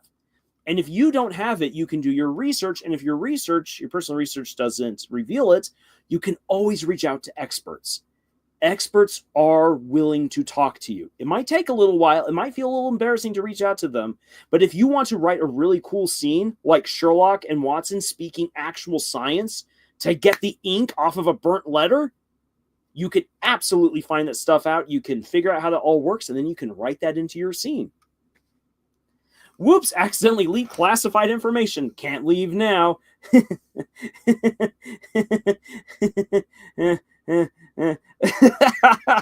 I happen to know people in the intelligence community. And that's actually not me lying. I do. So me reading them, I'm like, yes, yes. Then he says, wait, this movie was made in 2009? I thought this was made in the 1880s. Very nice. Bobby says, I'm all about seeing creative things put in books, so I imagine someone turning over a page and seeing that one looks exactly like the burnt letter. I like that idea. I really like that idea, Fabio. Comcraft reminds me of Invincible, a demon TR comment on it to destroy a spell. The government took the pieces and used computer techniques to fill in the blanks. Okay, reminds me of Invincible. Demon tried to destroy a spell, only for the government to take the pieces and use a computer to fill in the blanks and get it back. And while that's really smart, do you really want to have a destruction spell? Black Ops and the government. Oh, Invincible. What a show.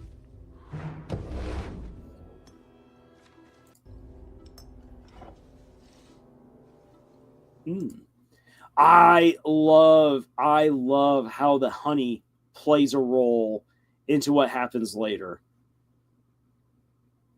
So good. Peculiar. Actual science. Remember this, everyone. Science takes time. CSI is lying to you that you can have DNA tests and all of that done within like 2 hours. That's not how it works. Science is a little messy. Science takes time. And we see that happening with Dr. Watson in the background. Now, for those of you who have been watching Apothecary Diaries, you will absolutely enjoy this next little bit. Hydrated rhododendron.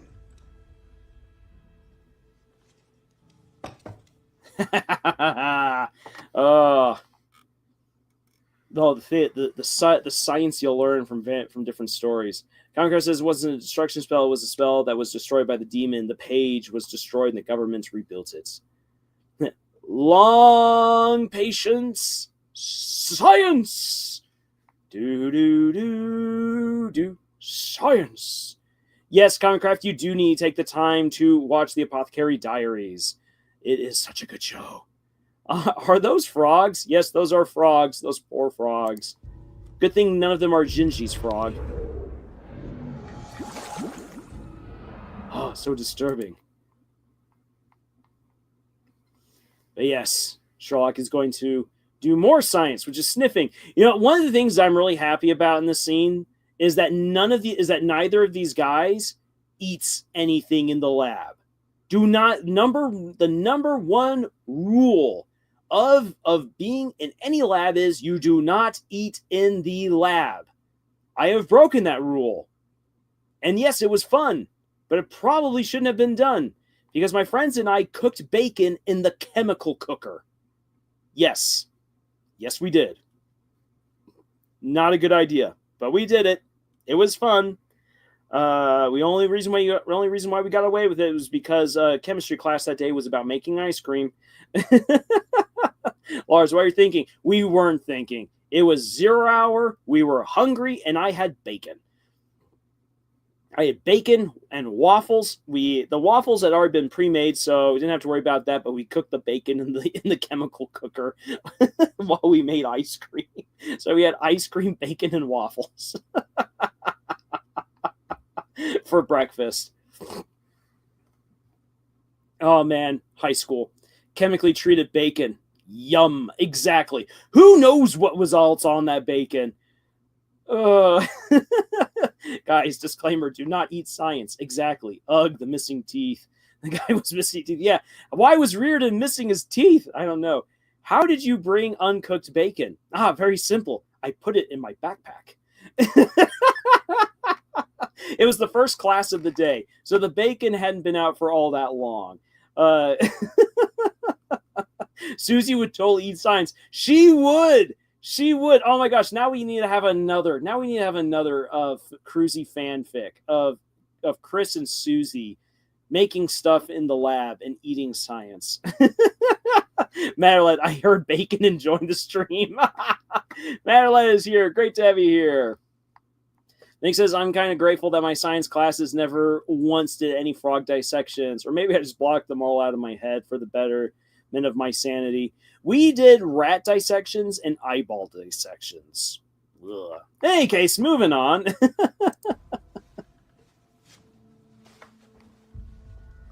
All right, science is happening.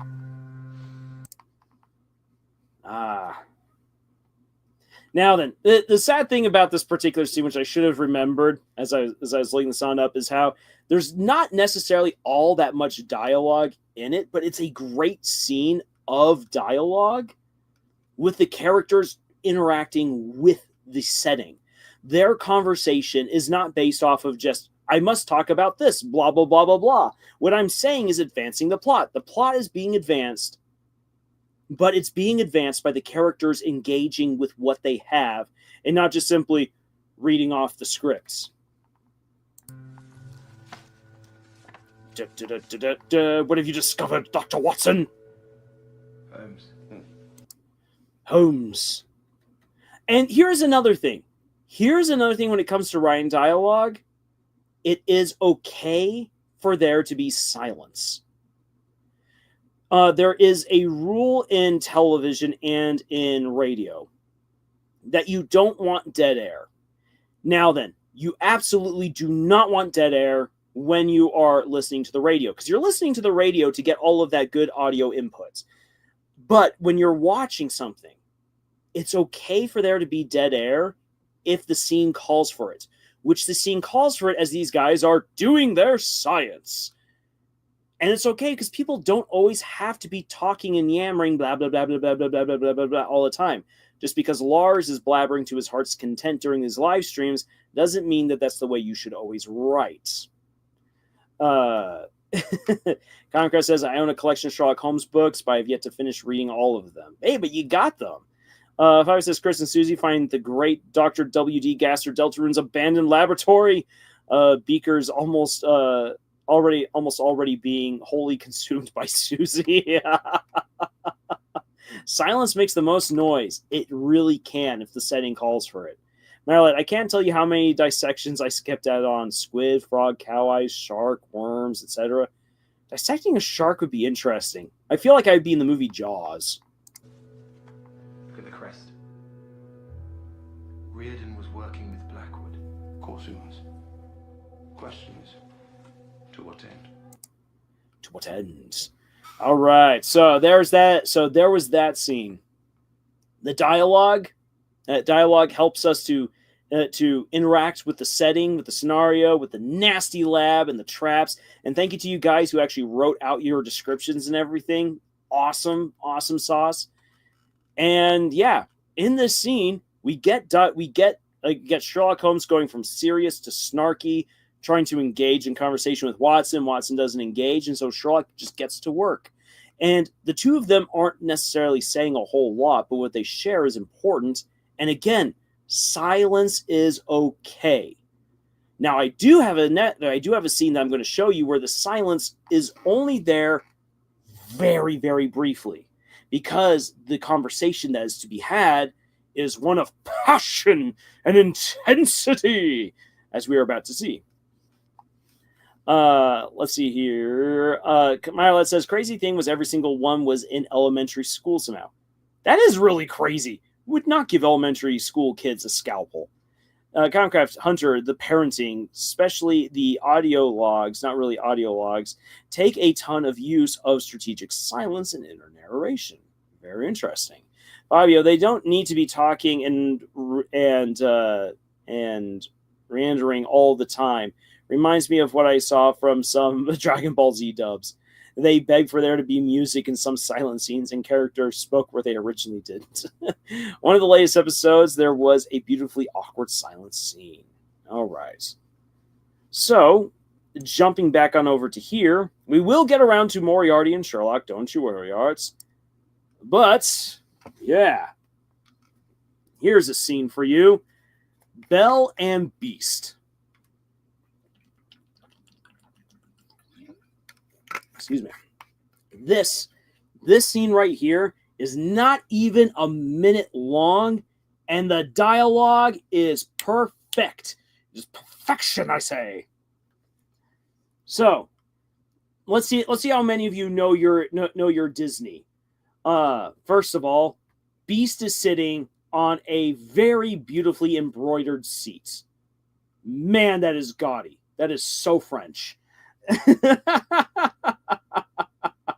Now again, for those, let's see how well you guys know your Disney. What is happening in this scene? What is Belle doing, and why is she doing it? What is Beast doing, and why is he doing it? Let's hear from you guys what is going on before I play the clip, and then we break it down. Marilyn, why does the Beast look like he's nerding out about football?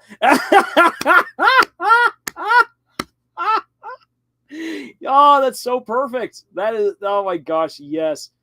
So Belle.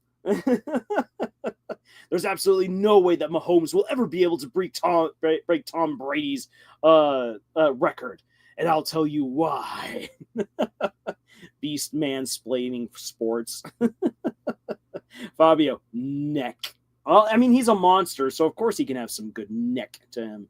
Master, that is during the negotiation for Maurice, right? Master Knight DH, no, but there is a scene about negotiating for Maurice that happens right after this. Nick says, hello, Silence, my old friend, though I cannot hear you once again. Belle looks like she is pulling a Deadpool in response to Beast going on about football. He just chugged 10 Red Bulls before this conversation. Oh my gosh. Talk about Dragon Ball Z abridged. Give us Beauty and the Beast abridged. All right, TV Count says the Beast and Belle are having a back and forth on whose fault it is. Yes, that is correct. That is correct, TV Account. They are having a disagreement about whose fault it is that Beast is injured. Master Knight says, so Belle is kind of reminded of Gaston at this moment. Yes. Also, as far as animation goes, I love how Belle has a very heart-shaped looking face in this particular scene, because normally she doesn't look this way. This is almost kind of like this is one of those moments where the animators are like, I'm just having some fun right here. This is like Belle looking at the audience being like, see what I have to deal with. Beast forgot to take care of the laundry. Oh my gosh. Well, I think I like the football one better. Yep, now I see the scratches on Beast's arm. Yep, there's the scratches.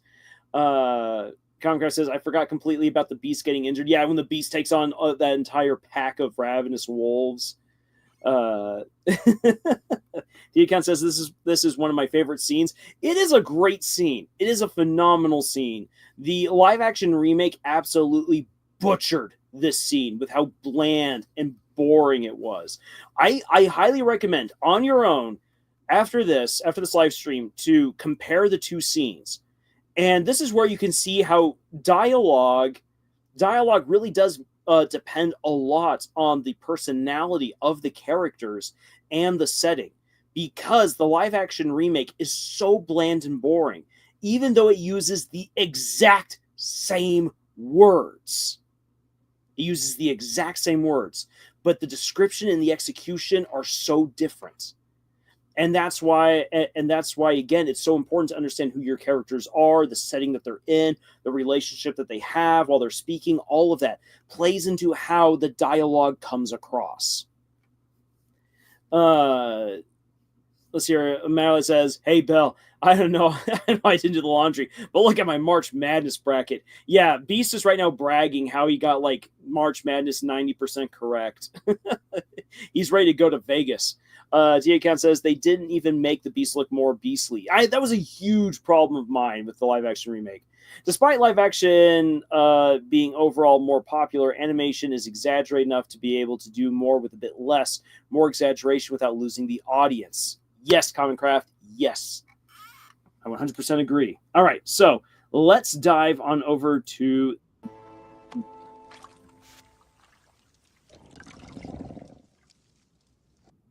All right, so again, we have our setup right here of the area, and I want you guys to really quickly describe the setting. Excuse me, really quick in the chat. Describe the setting that you see right here on the screen. Not just the characters that are there, but where are they at? What is the lighting like? What kind of vibes do you feel when you see this? So Concrest says tense quiet. That's a good brief description for the atmosphere in the room.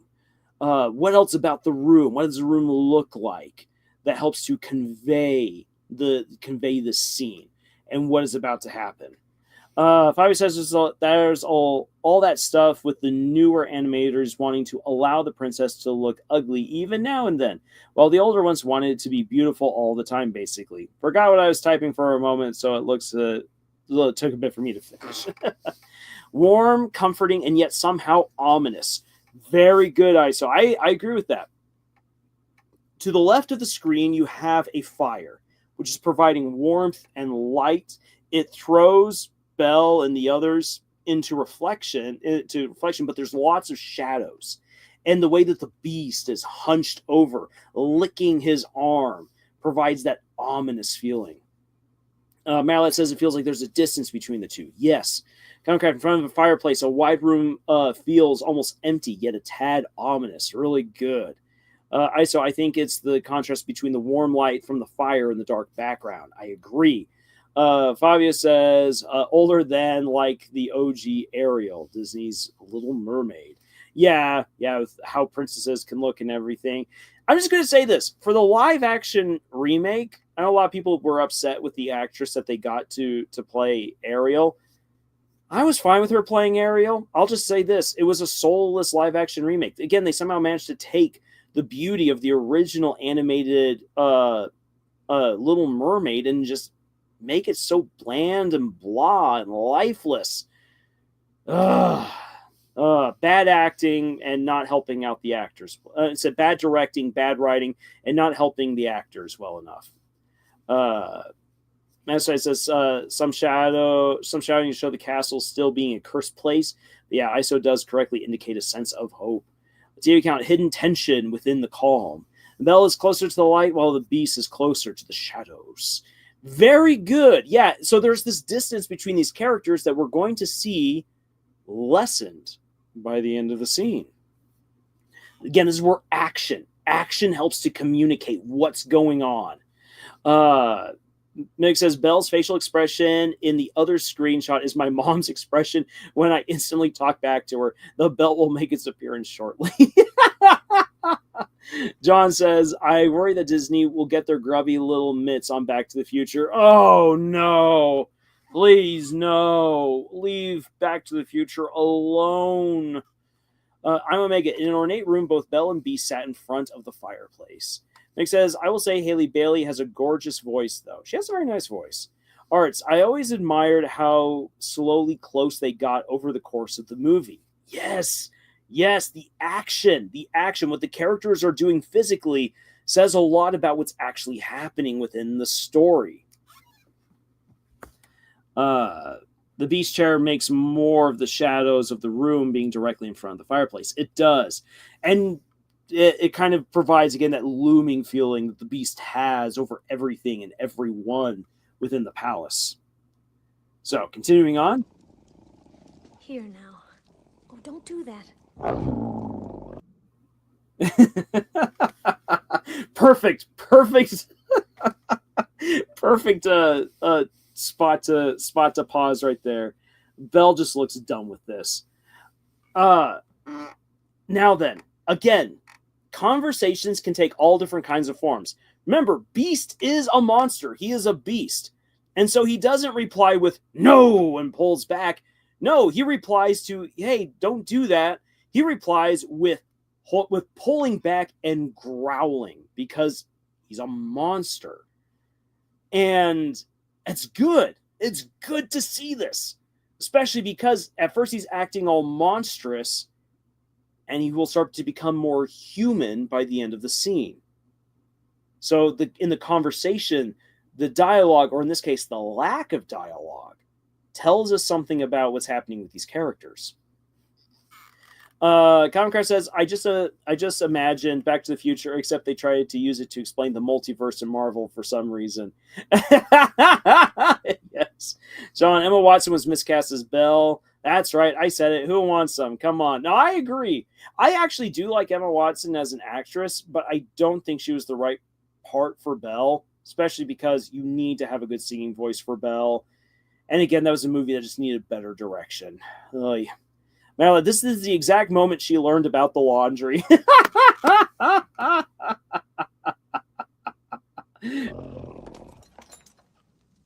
Just hold still. Perfect. Okay, then. So, again with this, Beast isn't interacting. He's trying to avoid treatment, and and Belle is trying to baby doctor him. Oh boy. This conversation is off to a bad start. That hurts! If you'd hold still, it wouldn't hurt as much. Well, if you hadn't have run away, this wouldn't have happened. All right, so now we finally get to it. We finally get the argument. And this is something that I know I myself need to work on when it comes to writing arguments.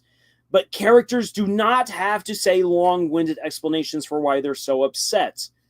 Oh, that hurts! Well, if you wouldn't move around, it wouldn't hurt so much. If you hadn't run away, this wouldn't have happened. Very clipped, brief things that they are saying. This sound design is great too. Holy yes. Ouch, alcohol in the wound. Yeah, that would hurt. Hot water and alcohol, but hey, you need to do it to clean up the wound because Beast is lucky that those wolves didn't have rabies or anything. Ugh. The whole multiverse thing is such BS in Marvel. They should have followed up with X-Men and regular Fantastic Four. Concraft, this just reminded me that Beast got cursed when he was quite young. Yeah. Emma's a great actress, but honestly, I think Anne Hathaway would have made an excellent Belle. Yes, young Anne Hathaway would have, I think, made a really fun Belle. So it's hard not to take a side while writing arguments, and it's hard to write it faithfully from both perspectives. That is a great bit of insight. That is great insight into writing arguments, because we as the author tend to agree with one character more than the other. it's very important when writing a good back and forth between characters that you're willing to take both character sides or all sides in the argument.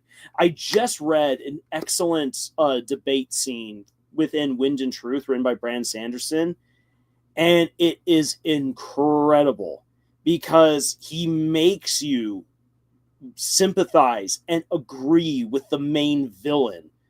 And it's very hard to disagree with him, even though you know the villain is wrong. But he wrote it so dang convincingly.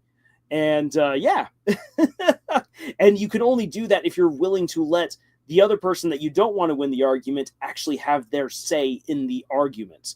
And Beast is making a point to that in that regard. If you didn't run away, this wouldn't have happened. You're my prisoner, for crying out loud. You made an agreement and I upheld it. I let your father go when you promised to be my prisoner. You're supposed to stay here. And I gave you freedom to move around, lady. And so Beast has made a point. And we're going to see how Belle follows that up and in their exchange, continuing back and forth. Whoops, imagine some version where Beast gets rabies. If you hadn't frightened me, I wouldn't have run away. If you hadn't frightened me, I wouldn't have run away. And I love how Beast is about to say something and he pauses. And look at that side eye. Look at that side eye right there. He's like, oh, that's a good point. Because, I mean, he did scream at her and throw furniture across the room, which is really intense and everything. So he knows that she has a point, but still, it's like, no, I'm going to win this argument because I'm not in the wrong. You clearly are the one who made this happen. Which is why he's like, okay, if I'm going to prove her wrong, I have to come at this from a different angle. Conquer said, I once read that some people avoid making the villain sound too reasonable out of fear of making the audience side against the hero, especially on certain types of villain. He's like, well, what? Oh, yes. And that's the thing, like, you sometimes have to let the villain make a point. And actually, one of the things I love about the scene where Brandon Sanderson lets the villain win the debate and wins you over as a member of the audience is that, again, if you actually know where the villain is coming from and you understand his argument, if you bother spending time with his argument even more, you begin to find the holes and the mistakes, the problems in his logic that the hero can't find. And the reason why she can't find them is because she doesn't have enough knowledge, and also the villain does a fantastic job of making her look like the bad guy. And it's so wonderful to see it. So it's like, okay, then. So in this situation, if you want to beat the bad guy his own game, you have to admit your own faults. And you also then have to find those holes and punch them into gaping blocking holes that the villain could never fill in with the rest of their argument. And yeah, it's just it's okay to let a hero lose a round of dialogue to the villain. It's okay for the hero to lose in a battle of wits or in a competition of causes at first, so long as you then show why the hero can stand up again and why their way of thinking ultimately trumps the villain's, which gives you that great heroic moment. Isa says, that's why I'd like to make the villain reasonable before having him continue his villainous actions, like killing people, for example. Yes, if you hadn't unleashed those tariffs, we wouldn't be experiencing major supply shortage. Oh boy. Coming back to our president memes. Fabio, driving someone speechless has to be done so right. I feel like there's tons of not so great examples of that in certain types of 4-panel comics nowadays. Common Craft says, what about the Lord Ruler from Mistborn, especially the way future events reframe his actions once it's too late to ask him directly the specifics? Lord Ruler was definitely a bad guy, but there was more there. Yes.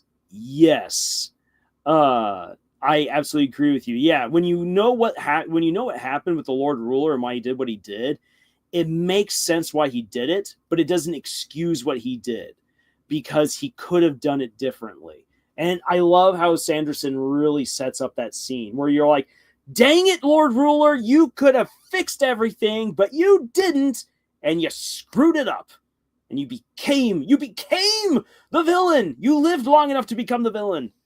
TV Can says, like Transformers 1 Megatron. Yes, the transformation of Megatron from good guy to villain in Transformers 1 was really, really good. And the dialogue between him and Optimus and how you see their personalities change and their ideals grow and take shape was really, really good. Oh, that movie deserved more praise. All right, come back to it. Well, you shouldn't have been in the West Wing. Well, you should learn to control your temper. So what I like about this back and forth of dialogue, this argument that the two are having, Beast feels like he's won, where he's like, well, you shouldn't have been in the West Wing. He had given her an express order. And again, she is legally his prisoner. So she should be following what he says. And what I like is that Belle, like this is that's a point for Beast. Beast made an excellent point. And Belle's comeback says a lot about her, because ultimately she knows what she did was wrong. But she also, like Beast, doesn't want to lose this argument. So her response is, well, you should learn to control your temper, which is true. He needs to control his temper. Everyone's been telling him that. So Belle makes a very good point, but Beast made a really good point as well. In effect, they are both right. And I like that about this argument. The live action tries to make it that Belle is ultimately the winner of the argument. In this one here, if you're bothered to spend a little bit of time with what these characters are saying, you realize both are in the right, in their own way. And what's beautiful about the rest of the scene is how it goes from there. Legally, yeah. If you were to be transported back in time to like Renaissance France, if you're taken as prisoner, there's all different kinds of rules with this, and you just got to know it's legal, and it sucks, and you just got to go with it. If I says randomly got the phrase you lived a villain long enough for it to kill you. Comicraft, the stuff about the villain having a point, is that from what I read on discussions about it, is that making the villain having too good of a point can be bad, especially if it feels that the bad guy is bad for arbitrary reasons. The stuff about the villain having a point, okay, yeah, so the thing is that if you're going to give the villain an excellent point, you also need to have the hero have an excellent counterpoint as well. And if you guys don't mind me having just a really brief moment to complain right here, this is what I didn't like about Black Panther. I understand a lot of people absolutely love the first Black Panther movie, and that's absolutely fine. For me, I didn't fall in love with the movie because T'Challa never had a good response to Killmonger, other than to kill Killmonger. And that's the problem, is that Killmonger had an argument that he could make, and it's an argument that definitely comes from a place of really gritty emotion, and you can understand it, with especially the history of how the world has treated Africa.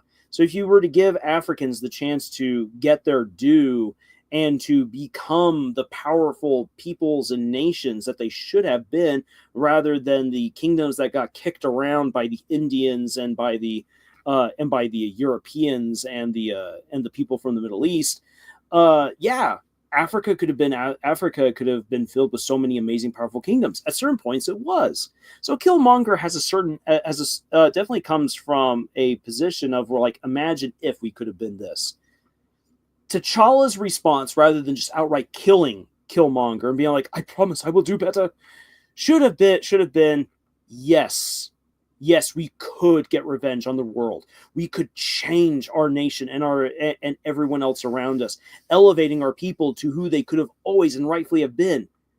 And it was wrong of us to have always cut ourselves off.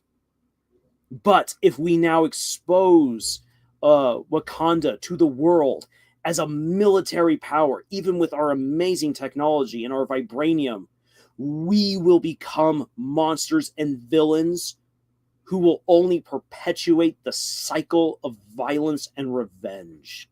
Because one day the people that we overthrow and enslave to our will and our ideology, their descendants will rise up and do the same to us again, using our own technology against us.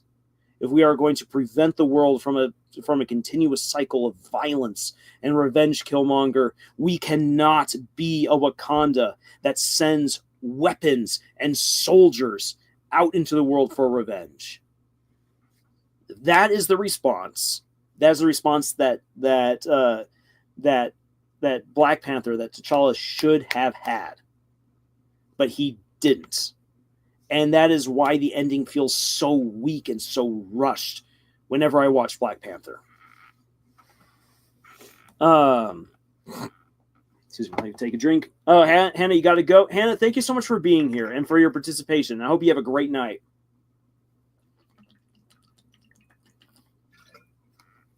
Taking a drink of water. All right, so Concraft says, oh yes, Black Panther, I liked it. There was something missing. They didn't even address the part about Killmonger relating Wakanda to the slaves, even though Wakanda likely didn't care about it, as Wakanda only cared about Wakanda. Exactly. It was a huge problem. Wakanda only cared about Wakanda, which is why I like that the ending of the movie is Wakanda trying to open up care centers and the likes outside of their country and in other places. But T'Challa really needed to stick it back to Killmonger and explain why Killmonger was in the wrong, and then put what Killmonger in his place. Dory says, so I'm coming back to Beauty and the Beast? Yes, you're coming back to Beauty and the Beast. I'm like, honestly, spoilers for No Evil, because of the villages in the 2 seasons, Amarok had every reason to hunt down the pieces of the black Tezcatlipoca. Me and Aztec. It's just that he doesn't have a backup plan. Very interesting. I still need to finish No Evil. I'm Omega.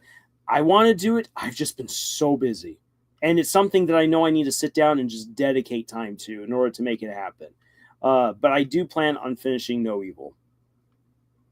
Concraft. Another issue with Black Panther is that Wakanda is opening up is off screen in a way that mirrors Iron Man revealing himself. Yes, that was disappointing.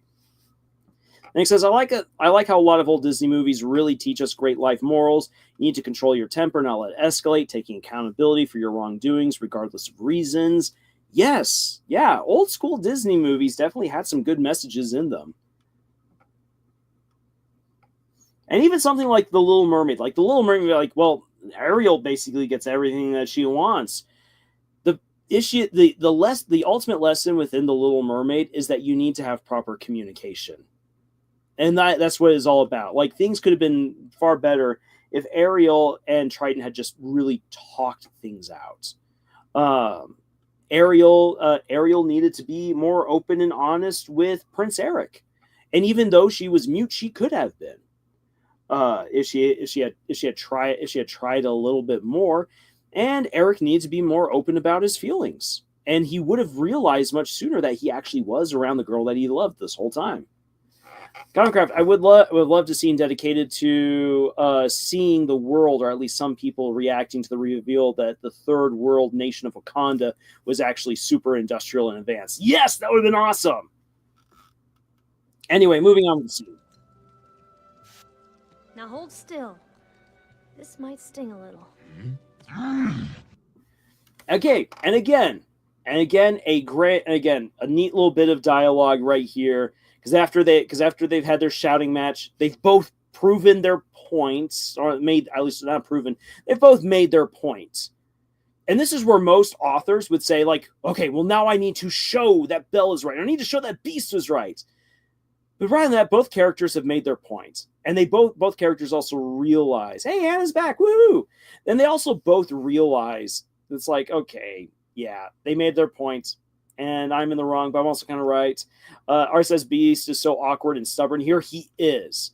He is. And so we get to see these characters. They both made their point. Now what do? Belle goes back to doing what Belle does. Belle cares for other people. She's trying to help out Beast. And as Art's pointed out, Beast is just so awkward and stubborn here that rather than saying anything, he's like, "Nrr!" He's going back to being a monster again. And for Frozen, you can't marry a man you just met. And boy, was Elsa right. Yes, Elsa, thank you so much for that line. You can't marry a man you just met. By the way, thank you for saving my life. You're welcome. All right.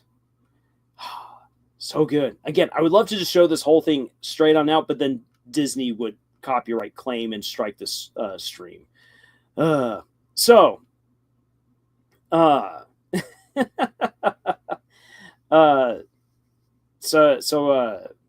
getting back to here. So we got Belle again doing what Belle does, being honest and open, thanking Beast for saving her life, and then we get that pause. Again, it's totally fine for there to be silence. And the music kind of helps to now carry to something softer as Beast realizes,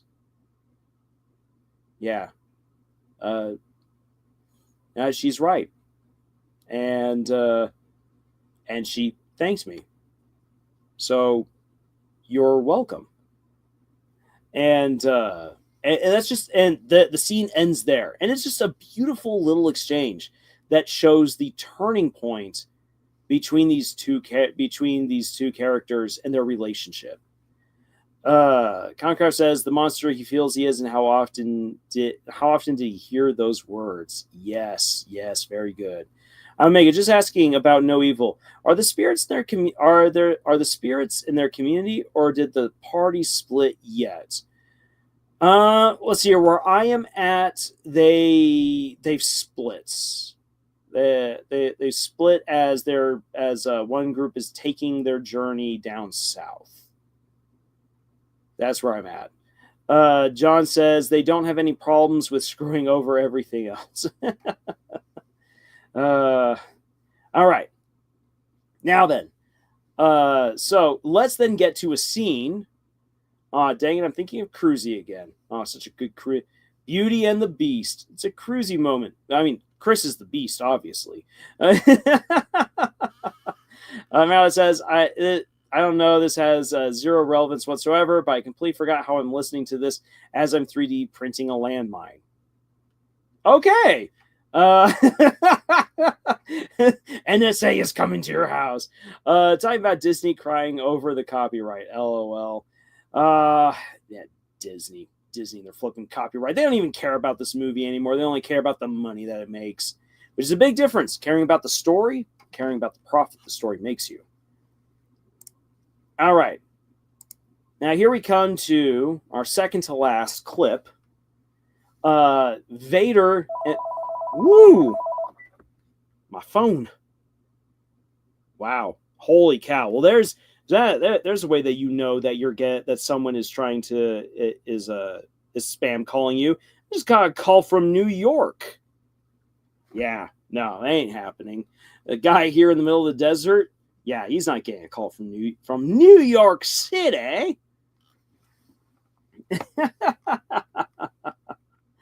It's a spring-loaded mine, I swear.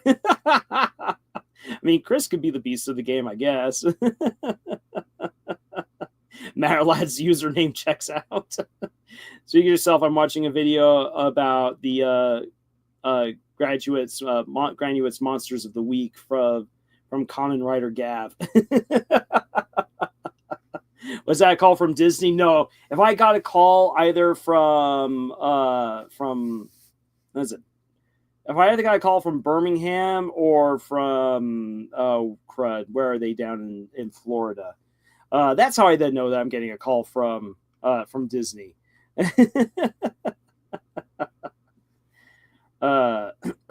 Get a rope. That's the reference, right, Lars? Wait, what? Get a rope. Get the rope. TV account. Maybe it's a call for a service offer, some kind of subscription. Hi, we're calling to ask you about your car's extended warranty. All right. Okay. It's Mario DiCaprio calling you about your crippling debt. Okay. So let's get to it. So this scene right here, this is the scene that everyone always remembers for Vader. Only you could be so bold. You are part of the Rebel Alliance and a traitor. Take her away. Okay, so that happens, and it's a great exchange between Vader and Leia. But the unsung heroic moment of this scene is Vader and this dude who is never named. It is of those two guys arguing. This is the, like, when people are like, oh my gosh, like, no one argues with Vader and gets away with it. This guy does. This is one officer who argues with Vader to his face and doesn't get force choked. Everyone always forgets this guy because he's nameless. But this exchange is really, really good. It's a very good, quick bit of exposition of natural dialogue between these two characters, and it feels alive because you're coming out of that moment where Vader yells at Leia, and then they're walking. So there's still action happening in the scene, keeping things moving and keeping them alive. So let's get to Alderaan. You are part of the Rebel Alliance and a traitor. Take it away. All right, so there we have it. You are part of the Rebel Alliance and a traitor. Take her away. The tension is high in this moment. And so now that I'm going to play us just for a brief little bit up to the part where these two guys are going to start talking. And again, I want you in the chat to describe what you see here in the scene. What is happening before we start getting into the dialogue, because the dialogue between these two is excellent. This is some of the best dialogue in Star Wars. Star Wars: A Lost Hope. That's how it feels these days. Is this guy still actually nameless, even though the droid that failed giving Luke the chance to get R2-D2 got a backstory and name? A joke one, but still. There's probably a name for him, but he's never given a name in the movie. Hannah LMAO. Disney was calling to flag for copyright infringements. Yeah, it might have been them. This nameless character is the true hero of Star Wars. May the Force be with you, nameless guy. Yeah, he is the one officer who argues with Vader and doesn't get force choked. So here we go. So, okay. So, quickly describe here in the chat what you see. What is the scene? Who are the characters? Vader and nameless dude. Go, and then we're going to start breaking down this excellent bit of dialogue. Master Knight says Vader is abnormally angry compared to how he generally conducts himself. Okay, yeah. I'm pissed. Well, I mean, when you consider the events of Rogue One, if you put in Rogue One as, like, you watch that and then you immediately jump to A New Hope, like, Vader's got a good reason to be angry. He's like, we just blew up part of a planet. We lost so many Imperial guys because of you rebel spies, and the plans to the Death Star are within my grasp. And you dumb princess who has been giving me a pain in the rear for years now. You and your father, you're right here in my grasp, and I can't do anything to you. Gah! Nameless character mentioned. All the stormtroopers. Me? Vader is angry. Nameless dude is in a hurry to say something he feels is urgent. Very good, Common Craft. John says, it's going to explain all the functions of the Force and fill the plot hole of C-3PO being gold instead of silver.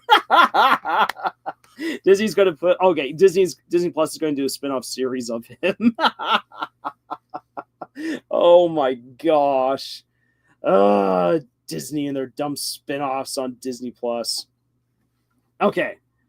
So let's get going here with this scene. Holding her is dangerous. Word of this gets out, it could generate sympathy for the rebellion in the Senate.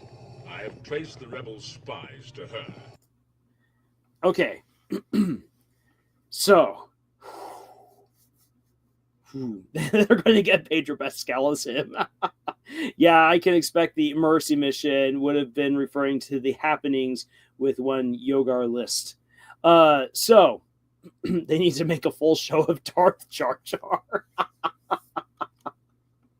All right, so coming back, so coming back to this, as you guys are making your jokes and everything, did you catch what Nameless Guy said about what is dangerous? Because it's actually like a really, really good point. And it sets up a lot of stuff that happens in the background of A New Hope that most people absolutely miss. That's like really, really fascinating.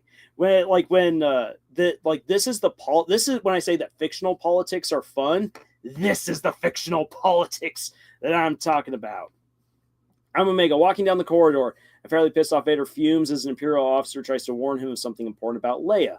The guy borrowed the Empire's singular brain cell to warn Vader of keeping a popular political figure prisoner.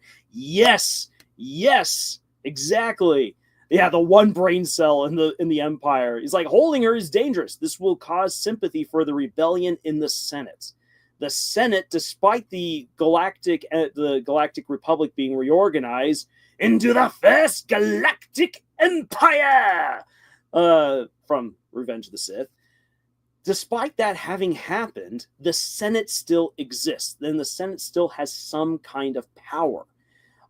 Despite there being an emperor. This is the transition of, this basically mirrors the transition of the Republic of Rome becoming Imperial Rome. Imperial Rome did not fully come about until the end of the life of Caesar Augustus, and when another Caesar took his place, solidifying that there would now be kings once again in Rome. And so there's this transitionary period where the Senate still had a fair amount of power. And so at this point in Star Wars, the Senate from the prequel trilogy can still do something. And if word of the princess, this popular political figure, and her imprisonment gets out, it might get more people to support the rebellion, either in government or behind the scenes. Either way could be damning to the Empire. But as Vader says, and it says, I traced the rebel spies to her. Now she is my only link to finding their secret base. She'll die before she'll tell you anything. You gotta hand it to Nameless here for his clapback to Vader. All right, I've traced the rebel spies to her. Now she is my only link to finding the whereabouts of their secret rebel base. She'll die before she tells you anything. Like most peon what's the right word I'm going for? Lackey. Most peon lackeys who serve the big bad evil guy would be like, yes, Lord Vader, we will make sure that she cracks. And he's like, no. He's like, no, this is a bad idea. His name is Danger.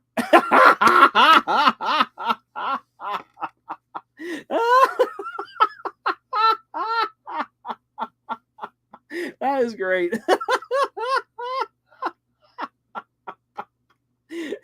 Officer Danger. Queen, did someone say peon? As if he's free on Saturday. Vader walks down the hallway feeling annoyed at some random dude constantly asking for his phone number as if he's free on Saturday.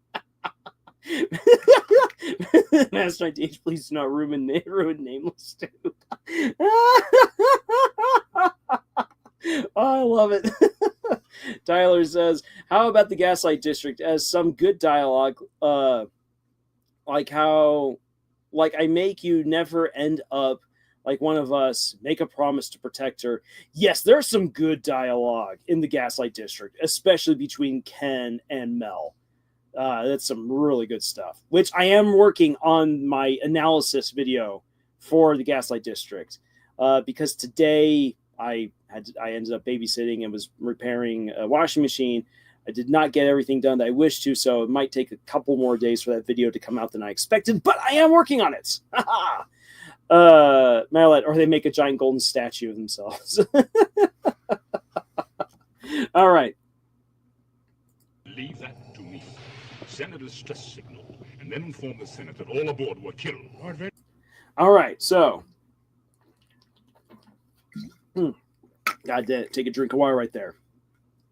Okay, so what I like about this right here is though, so I mean, again, the guy is pushing back against Vader. He's like, she'll die before she tells you anything, and then leave that to me. Vader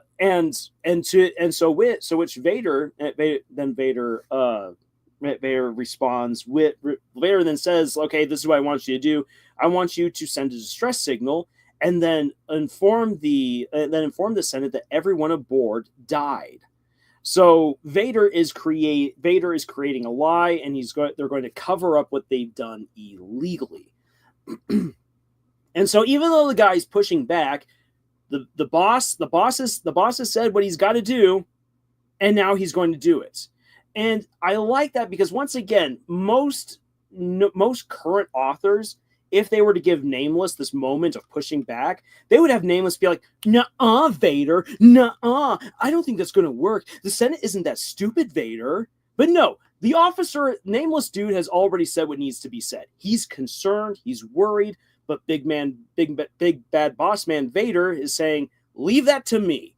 I'll deal with the princess. This is what you're going to do, so that way we can sweep this whole thing under the rug, and you don't have to worry about it anymore." And he's saying that in way fewer words, which is really intimidating and really cool because it conveys that Vader knows what to do. This is the man in charge. And though Mr. Nameless dude might have had his say, he's going to be subordinate to Vader, which makes him then, like, this says a lot about him. He's willing to push back, but he's still an accomplice. He's a faithful officer, and he is loyal to Vader, even though he speaks his mind. And especially in retrospect to all the other officers that Vader very literally manhandles, this actually tells us something about their relationship. That Vader respects Nameless Dude. That he respects Nameless Dude actually speaking out and voicing his opinion. So much so that he's not going to be like, "Yeah, let me divorce choke you." Uh-oh, we gave Mr. Lars a case of the giggles. Yes, you guys did. That was great. Conica says, "I'll have to leave. Sorry, my internet is failing. I'm only running out of my phone's internet right now." Hey, Comicraft, thank you so much for being here. And for all of your contributions. You were amazing tonight. Thank you so much for being here. John says this nameless series can answer the burning question to Star Wars. Does the music of Michael Jackson exist in the Star Wars universe? The heck you mean, nuh-uh. Annie putting his war crimes from the Clone Wars to good use. You guys are on fire tonight. I'm a man of war crimes. We are pirates. We don't even know what that means. Oh, yes. Yeah, thank you again, Common Crafts. You're welcome. And goodbye. I hope you have a great night. Okay, now then, this conversation still has a little bit to it because of what we then see next. So we've already gotten, though, a lot of information. So much information, and not even 30 seconds have passed between Vader and Nameless Dude talking with each other. The battle station plans are not aboard this ship, and no transmissions were made. An escape pod was jettisoned during the fighting. Okay, so now we got another guy who comes on in and participates in the conversation, who explains to Vader that the plans are not aboard. We know that one escape pod was jettisoned, but there were no life boards on board. And this again is a good moment. Like, it's okay in a moment of dialogue to have a character have their moment to blah blah blah blah blah blah blah, to say the important things that need to be said in order to allow the scene and the plot to move forward.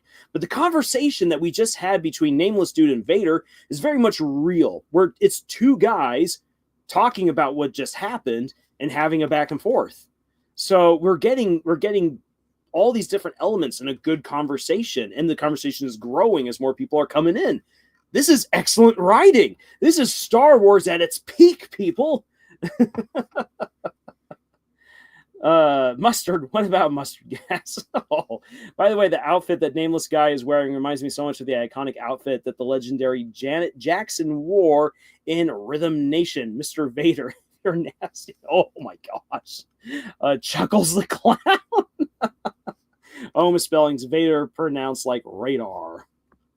All right. No life forms were aboard. She must have hidden the plans in the escape pod. Send a detachment down to retrieve them. See to it personally, Commander. So now Vader takes again control of the situation. He's giving his orders just like he gave to Nameless Dude, as he's now giving them to the commander, and things will proceed from there. This is a very, very quick, tight moment within A New Hope. And there's a reason why people only ever remember Vader and Leia facing off, because theirs is the most explosive and emotional. But the rest of the scene is so good as we get that clipped, excellent dialogue between these two characters. Again, Nameless Dude standing up to Vader and not getting force choked, and then Vader being a good boss. This scene should make you appreciate and respect Vader more than him force choking the guys that he doesn't like. That makes him scary. But when you see Vader having an actual conversation with people and being a good leader and listening to other people, that is what makes Vader actually really efficient and provides that true threatening power. Killing people is something that any villain can do if you write them that way. But what makes a villain truly frightening is when you make them competent. And this scene shows Vader as competence in a very subtle way, which is something that good dialogue can provide. It provides you insights into characters that you might not otherwise be able to get. Or that if you tried pointing it out, it would feel rather forced. It'd be then telling rather than showing. And this is a very good show, don't tell scene. Barry says, yeah, an efficient villain doesn't just kill henchmen whenever. At least those two guys aren't failing him for the last time. Exactly. They are doing their job. The job gets done by these guys. Vader's got a good, capable crew on board his ship. It's when Vader has to start dealing with everyone else at the Death Star and then over in the fleet that he's like, oh, you failed me for the last time, Admiral. This reminds me of this theory where the stormtroopers missed on purpose because they planted a tracker on their ship.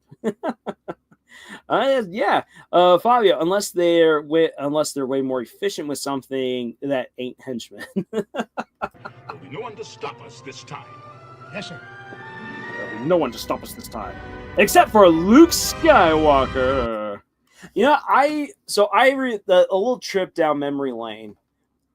I don't recall how old I was when my dad first showed me this movie, or the first time that I remember him showing this to me. I might have been 5 or 6 years old, and I remember watching it and being like, "So who's the good guy? Who's the good guy? Who's the good guy?" My dad's like, "The princess is." I'm like, "But she's gone now. So who's the good guy? Who's the good guy?" And it takes a while for us to get to Luke Skywalker. And it also then takes a while for us to get to see that Luke actually can be a good guy and a good hero. And as a kid, I definitely didn't appreciate Star Wars. I liked all of the pew pew pew and the ships blowing up and the lightsabers. As an adult, I really come to appreciate the amazing storytelling that Star Wars, the original trilogy, has, because it takes its time in the beginning to set up the conflict and to set up the villains that makes them feel very intimidating and powerful compared to the one lone farm boy, Luke, who grows up to become the hero of the entire galaxy. It's a really, really well told story. All right. It says, honestly, it's the same with me for Lord of the Rings. Yeah. If Lord of the Rings had been shown to me when I was even younger, I probably wouldn't have liked it as much. But I got into Lord of the Rings right around the same time that I had my feet reconstructed. So I saw the movie. I saw the first movie. I was blown away by it, but I didn't appreciate it. It was beautiful on a surreal level to me as a preteen. I didn't understand what it was, but I just knew that there was something amazing about this movie. So when I had my feet surgeries and I was laid up, I couldn't do anything for months. I was stuck on a couch and stuck in a wheelchair. It's really, really hard to go to the movies. And so I asked my parents if I could read the books for The Lord of the Rings, and that's what I did for months. I read and reread The Lord of the Rings again and again and again because it's such a great series of books. And as I've gotten older, I just come to appreciate more and more how amazingly written The Lord of the Rings is. As a kid, I liked the action. There was just something I knew was beautiful about it. And as I grew up with it, I came to realize just how incredibly written and poignant the whole story is. What do you guys mean this is new Lars lore? I think I've told you guys this before, that my feet are reconstructed. No, I do not have metal feet, but I have plastic pegs in my feet to keep my bones in place, and all of my muscles and tendons have been shortened in order to give me proper arches and to prevent my ankles from rolling.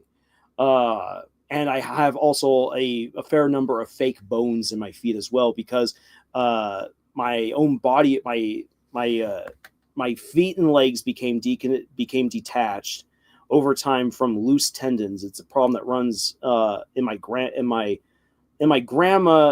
American grandma's side of the family. And so over the course of a few years, my own body weight destroyed my feet. And so I needed to have my feet entirely reconstructed in order for me to not become paralyzed over the course of the next 10 years. So yeah, I've got big scars on my feet. I've got pegs. I've got fake bones. I have very limited motor movement in my feet compared to what most people do. So when I did musical theater and we had to do ballet practice, I cannot physically do any of the ballet stuff that was required of me because of what was done to my feet. But hey, I can walk again, and it's great, and I love walking. Dorky Station says, this is my first time hearing it. Yep, yeah, say Lars lore about his feet. Sweet summer childhood only separates things to black and white. Yes. Marilyn said, I realized just how confused everyone must be when Darth Vader revealed he was Luke's father because the prequels weren't here yet. Exactly. It was a big shock. And the lore, I don't know if this is real or not, but the lore behind the making of The Empire Strikes Back is that George Lucas took Mark Hamill aside and he said, this is the line that you need to react to. No, I am your father. The actor who's playing Vader is going to say something very different. I want you to react as if he said this line. And that is how Mark Hamill reacted. And everyone's like, wow, that's really intense. And only when the movie had been edited together did people realize, oh my gosh, that's what Mark was reacting to. And so everyone was shocked. That was great. Let's see here. John says, I was always impatient with Luke's intro. Now I obviously appreciate it more. Yeah, as a kid, I was always impatient about it. But as an adult, you really come to appreciate the slow burn for Luke's reveal and his character arc in general. Bobby says, I think I remember hearing of the reconstruction somewhere. I'm one of the newer viewers. So John says, first time I saw the Lord of the Rings, I had no idea the epic story it was going to be. I thought it would be another fun fantasy movie, but it became a definitive moment in my life. Marilyn said, I'm really sorry, but because I've been building with Legos lately, I immediately pictured you're reconstructing your feet in Legos, like a Lego set. I'll take that. The lore of Lars just keeps getting interesting with every new stream. Whoa. Yeah. The lore of Lars. Oh, the things I've seen and done. Anyway, let's Lego Lars. Limited time offer only. Okay, So let's wrap this up. Man, we've almost gone for 3 hours now, so I'm probably going to skip one of the exercises I wanted to do, since I did promise that we would have a look that we would have a look at at one of the interactions between Moriarty and Sherlock. So let's jump on over to that. Hold the audio down a little bit, otherwise it's too deafening. Ah, the color! The color! This is one of the few scenes in the Sherlock Holmes movies where you see actual color and not a bunch of gray and blue.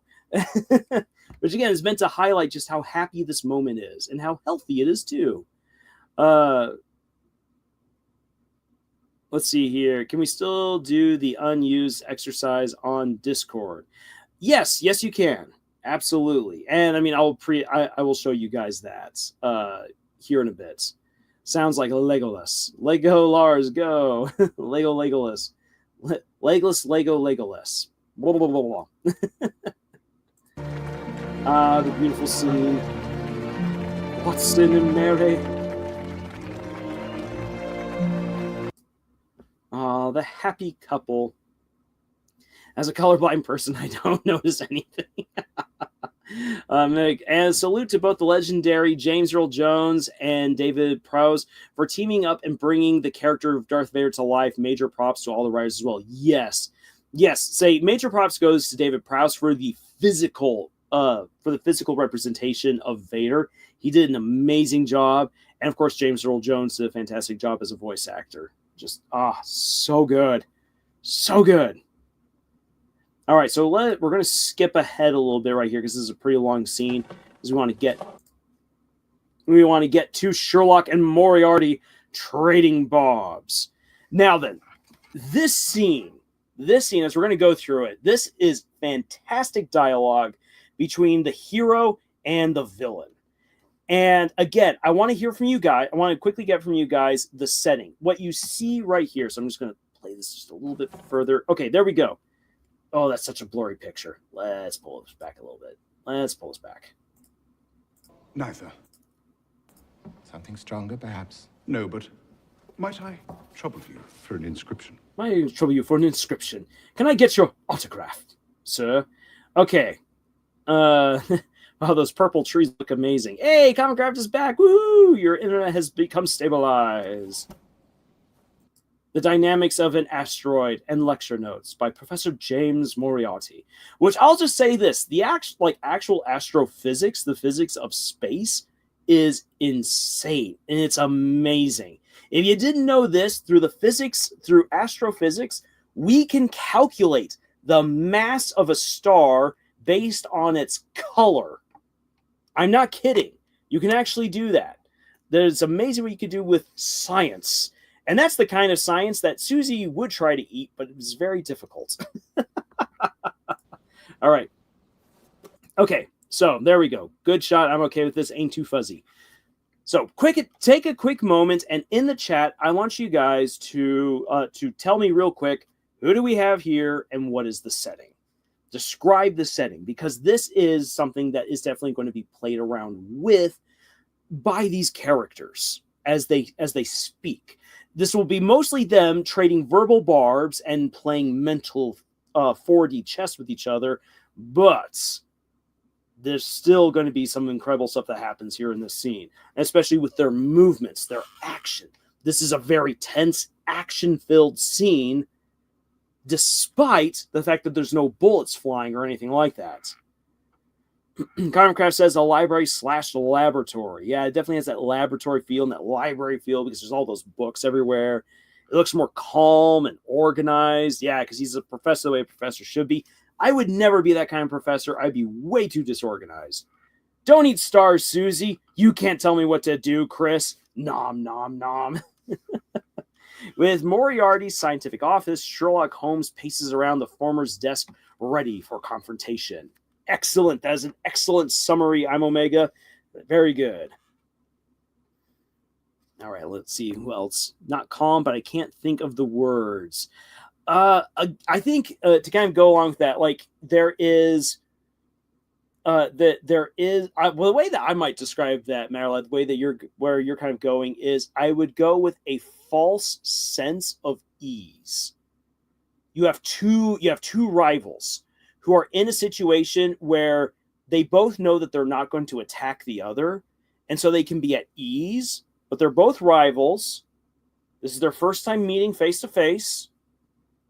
So they're kind of getting the feel of each other. Isa says, looks like a room full of trinkets and tools, perhaps a museum or a laboratory. A tense piece. It's going to be like, how do you get a tense piece? Oh, you get a tense piece when you have Sherlock and Moriarty hanging out in a professor's office. All right. So, uneasy truce. That's a good way to put it. All right, so characters shall begin speaking.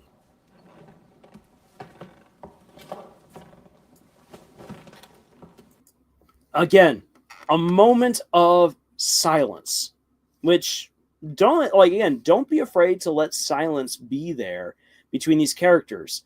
They're both feeling each other out. This is an uneasy truce. And so they're both kind of getting the feel for each other. This is Sherlock and Moriarty. We know these are the geniuses. And so they're taking time to appreciate and inspect the other one's genius. For some reason, this reminds me of the connotation of wait faster. I'm coasting as fast as I can.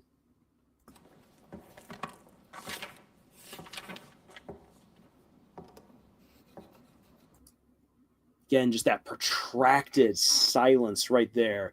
Right there. This says a lot about Moriarty, how comfortable and how powerful he feels. He's got his greatest rival in the room with him, and he's just smacking his lips, signing one of his own books, as Sherlock is tense and looking around, trying to gather data.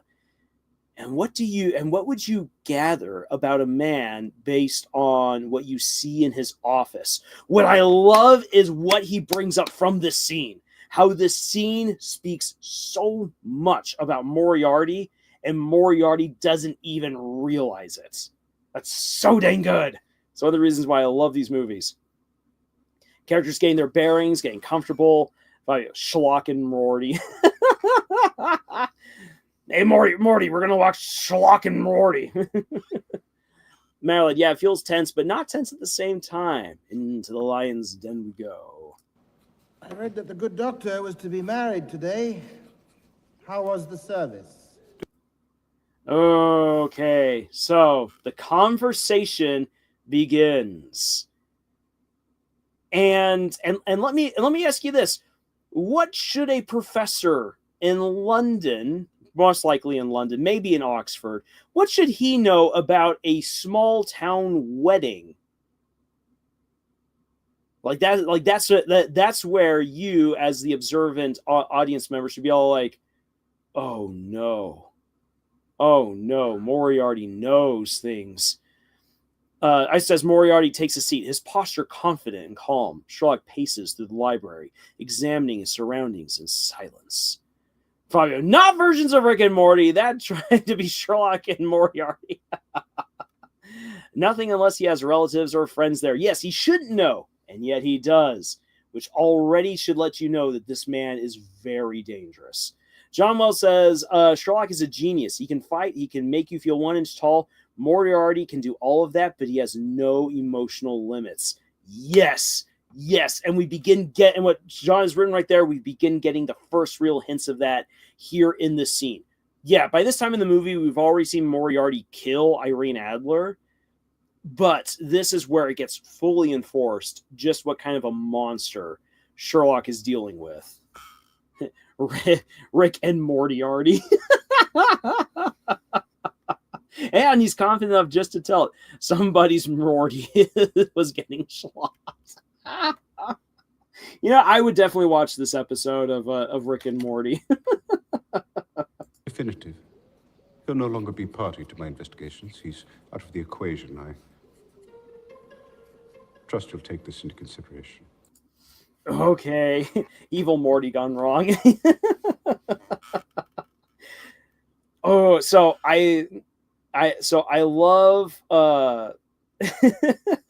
I love the way that Sherlock tries to get Watson out of this game of shadows.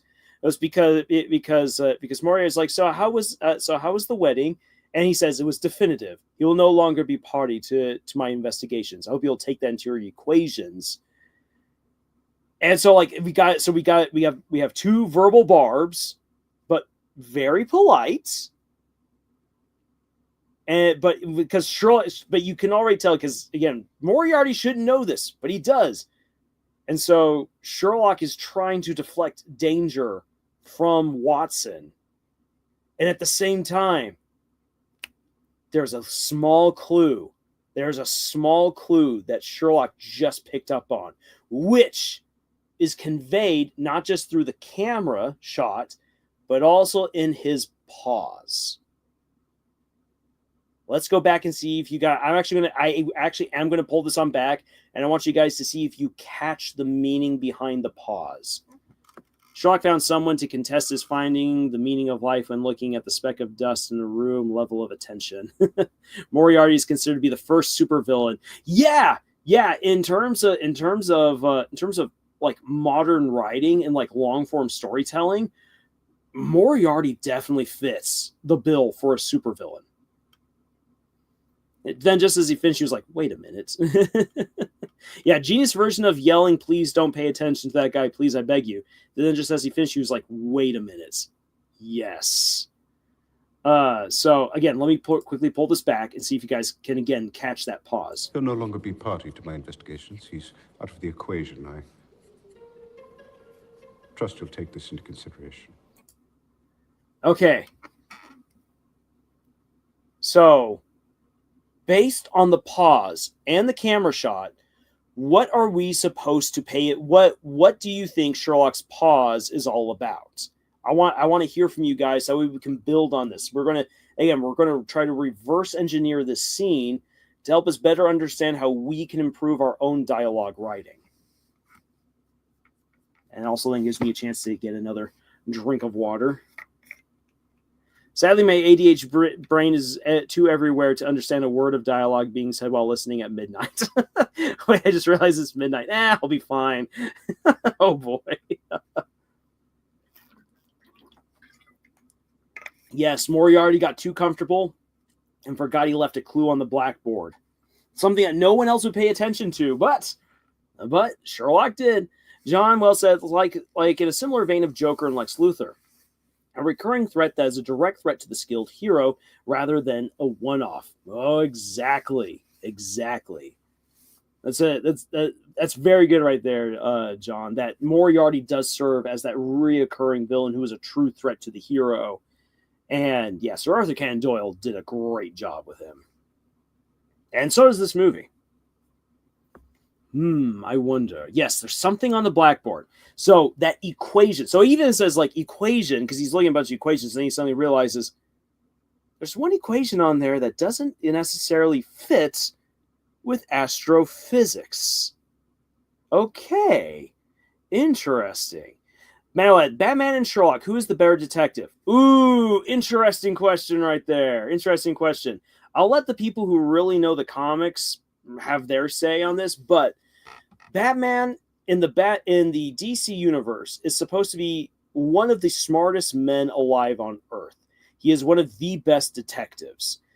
Batman, however, is aided not only Batman's fantastic intellect, though, is also aided by his access to technology and to other resources that his vast wealth buys him. Sherlock doesn't have any of that. But also Sherlock is from a completely different time than Batman is. So the thing is that in terms of like quick wit and observation, Sherlock beats Batman. But in capability of solving mysteries, Batman would technically be better than Sherlock. However, if we did all things equal, Sherlock would beat Batman because he recognizes and pieces things together faster than Batman does. So that's my answer. Concrest says, reminds me of that time, I think it was Markiplier players managed to find the seed of his map through 4 pixels on the screen. A couple of pixels, not exactly 4. John says, as a detective, I will give it to Sherlock. As a character that I want to learn more about, Batman has the edge. Batman also has a whole team behind him. Exactly. Yeah, again, so if all things were equal, then Sherlock would probably beat Batman. But Batman has everything at his disposal to solve mysteries really fast, combined with his amazing intellect. Because Batman's very smart, which is one of the cool things that the newest Batman movie brought in that I really appreciated. I liked seeing Batman as a detective, and I would love to see more of that. Wrong. The real answer is the Scooby Gang. Batman is emo. Sherlock is Sherlock. It was Markiplier's Minecraft game, I think. Definitely a Minecraft game, though. All right, so continuing on.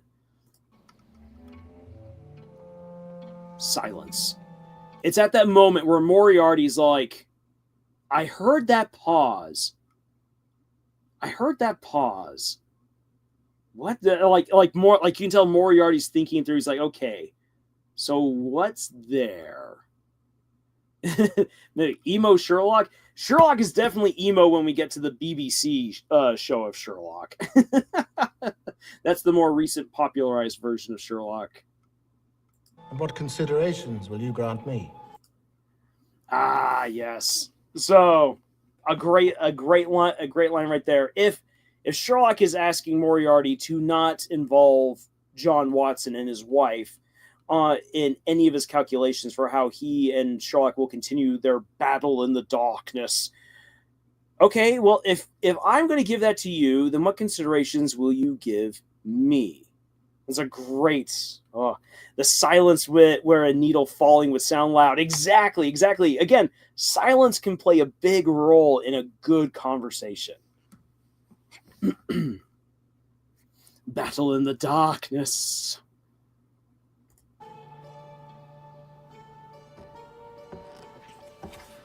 And when again, so again, the silence right here. This is where, as an author, if I were writing out this scene, this is where I could have some real fun. So again, Sherlock says, so how was the doctor's wedding? It was definitive. If he will no longer be party to my investigations, I hope that you will. I hope that you will calculate that in your equations. And then he pauses. And this is then where I, as the author, would then write. Sherlock noticed that Sherlock paused. Sherlock couldn't help but pause as he looked at the board. Those equations were rather interesting. And Sherlock begins to look more around. That's an interesting book to have right there. Domestic horticulture in a lab. Okay, and then very confidently, Moriarty's like, well, what considerations will you grant me? And Sherlock doesn't immediately speak. And when we look at Moriarty is very like, he's not going to give me any considerations, eh? Well, that's okay. I hold the upper hand in this game. Like, he's very confident, the way he moves his shoulders and everything. But Sherlock isn't paying attention to that. That he knows he's given something away with his pause. And Moriarty thinks he's caught him with that pause. But what Moriarty doesn't see is that Sherlock has noticed the flowers. Sherlock can be like, interesting flowers. Turns around and notices how the professor is only now finishing up his signature for his book. I like how in the Batman, Bruce Wayne was limited in his allies. He has a tense relationship with Gordon, but he was keeping Alfred at arm's length and didn't trust Selina. He had to earn those friendships. It's a shame that The Dark Knight Rises didn't feature the Riddler as the main villain, played by Benedict Cumberbatch. That would have been really fun to see. Sherlock just pieced everything together. Yeah, Sherlock just put so much together. And I love how at the end of the movie, we see how Sherlock has already mostly solved the entire mystery. The one thing he's missing is the final piece of evidence, which is what the rest of the movie is kind of all about. Pure silence. Not a creature was stirring. Not even Moriarty. Yes, very good, very good. Have you actually read the book? I found it compelling. Okay, I love that. I love that. So the conversation has gone silent. Sherlock has not answered if he's going to give Moriarty any concessions or any considerations in their silent war with each other, and so Moriarty decides to throw another barb. Have you actually read the book? To which then Sherlock is very condescending. I found it compelling. Why are there flowers here? He must be doing illegal things. Villains don't have flowers and don't have potted plants in their offices. No, they don't. Sherlock would probably have the ability to solve or debunk every conspiracy theory known to man. Yes. Countercraft, no, I haven't, but I'm too polite right now and I have other things on my mind, Sherlock thought to himself. I like that. Though I'm primarily interested in your more recent endeavors. I take that as a compliment. Oh, again. Oh, the dialogue for the scene is just written so well, because that's a great exchange. Great exchange. Have you even read the book? Yes, I found it compelling. However, I find myself more interested in your current actions, endeavors. So it's him in a very veiled way saying, like, I know you're a villain. I know what you've been doing. To which Moriarty says, I will take that as a compliment. This is a power move on Moriarty's part. Where he's just all like, where he's just like, yeah, I'm doing it. And you now know what I'm doing it. And I take it as a compliment that you've noticed me, Sherlock. You and your brilliant intellect, all those little problems and puzzles that you've solved. Well, yeah. And earlier in the movie, he admits that Sherlock has been inconveniencing him. And so this is a way of him paying him a compliment, but it's a backhanded compliment. And also, again, pay attention to how he's just sitting there. He feels totally fine and at home. He's just all like, yeah, my greatest nemesis is right here. I'm just leaning back in my seat. So what? I'm a villain. You can't do shig. Moriarty all like, yeah, what about it? Exactly. Pythagorean theorem. This must mean this must mean he's going to prison. Oh, this must mean he's going to poison the water supply. The Pythagorean theorem is going to poison the water hole. I have the utmost regard for your talents. It's a pleasure to finally meet you. Officially. Okay. So again right here, Moriarty with the power play in this conversation. It's a pleasure to finally I have the utmost regard and respect for your talents, and it's a pleasure to finally meet you officially. Because in the first movie, they did meet very, very briefly, and now finally they can exchange pleasantries. I put that in very heavy quotation marks, and they can now talk and see each other truly face to face. I says if the music was spicier, this would be a very different scene. Oh my gosh. Yeah. Yes. Moriarty is willingly getting in a lower position while still feeling threatening. Yes, Moriarty is using his body language to be imposing, which most people view imposing as he would get up, he would make himself broad, he'd have a stance, he would T-pose. In this case, he's lounging. He's getting back in his seat and he's lounging. And he's all like, I'm totally calm and cool and collected. I'm in control. You, Sherlock, are not. And this is where, again, making a scene cinematic. If you're writing this, it would be very important to stress that Moriarty looks absolutely calm, that he's laid back in his seats. And what would be the gentlemanly thing to do would be to stand up while shaking his hand. But no, he's sitting while shaking Sherlock's hand, which is, again, a backhanded compliment to him. He just paid a compliment and he won't stand for someone that he sees as his equal. Moriarty has just communicated through his body language that he does not view Sherlock as his real rival. Yes, he's talented, Yes, you can inconvenience me, but in the end, Sherlock, you are nothing to me. So I'm just going to sit back. It's a beautiful thing, which if you were to just watch this or to just read this and you're just enjoying the moment, you miss it, and that's okay because the scene can carry itself.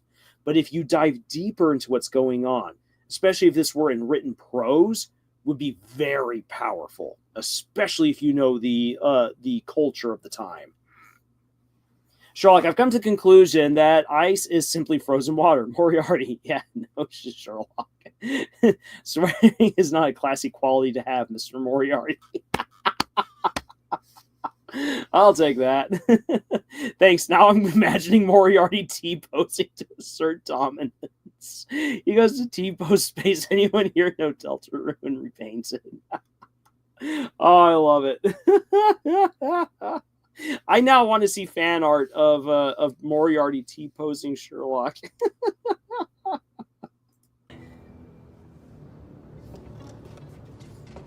Again, silence. Are you familiar with the study of graphology? Okay. So this is fun. This is fun. So so again, if you just watch this scene at face value, what happens next doesn't make much sense. Remember, I just said that Moriarty is showing that he's in control. He's got the power, and he's been disrespectful to Sherlock, and he keeps giving him backhanded compliments. And so Sherlock is all like, okay, two can play at that game. If you're going to be disrespectful to me, your rival, and if you are going to continue to pay me all these backhanded compliments, and I know that you're a bad guy, you just admitted as much, I'm going to pull out the knife, and I'm going to dig it in your proverbial gut. And I'm going to do it by striking you where you feel weak. And so he does it. He does it by addressing something that Moriarty admits he doesn't know much about. And still to this day, the study of scriptology, of actually understanding people's mental states by writing, is not, to my knowledge, a very watertight science. I myself have gone in for a quote unquote psychological reading based off my handwriting. And what I realized is that your handwriting does say stuff about you, but a lot of what people read about you is also in your body language. It's a combination of body language, interviews, and your handwriting that lets you know someone's mental state. And so Sherlock is using this not so watertight form of science and psychology to plunge a knife into Moriarty. And so the conversation had to get another pause as Moriarty has insulted Sherlock. Sherlock's taken that insult, and now he's going to give it back. Imagine if the song Careless Whisper played in the background as soon as they shook hands. Oh my gosh. Rick, Bert, Morty, hurry up, T-post, stop the Rhino Brigade. A weird ale looked wise and eccentric once he got strong and resourceful enough. There were so many works I wouldn't expect to see fan art of, especially live action stuff. I mean, why wouldn't it exist, right? Yeah, the internet exists for this very reason. Countcraft says, I once read a good fanfic I have to catch up on that had a thing of character behavior taking different tones based on how powerful the character is despite his behaviors being unchanged. Very interesting. All right, so let's proceed. Never given it any serious thought, no. The psychological analysis of handwriting. Yes, as I said, the psychological analysis of handwriting. I have done it once before.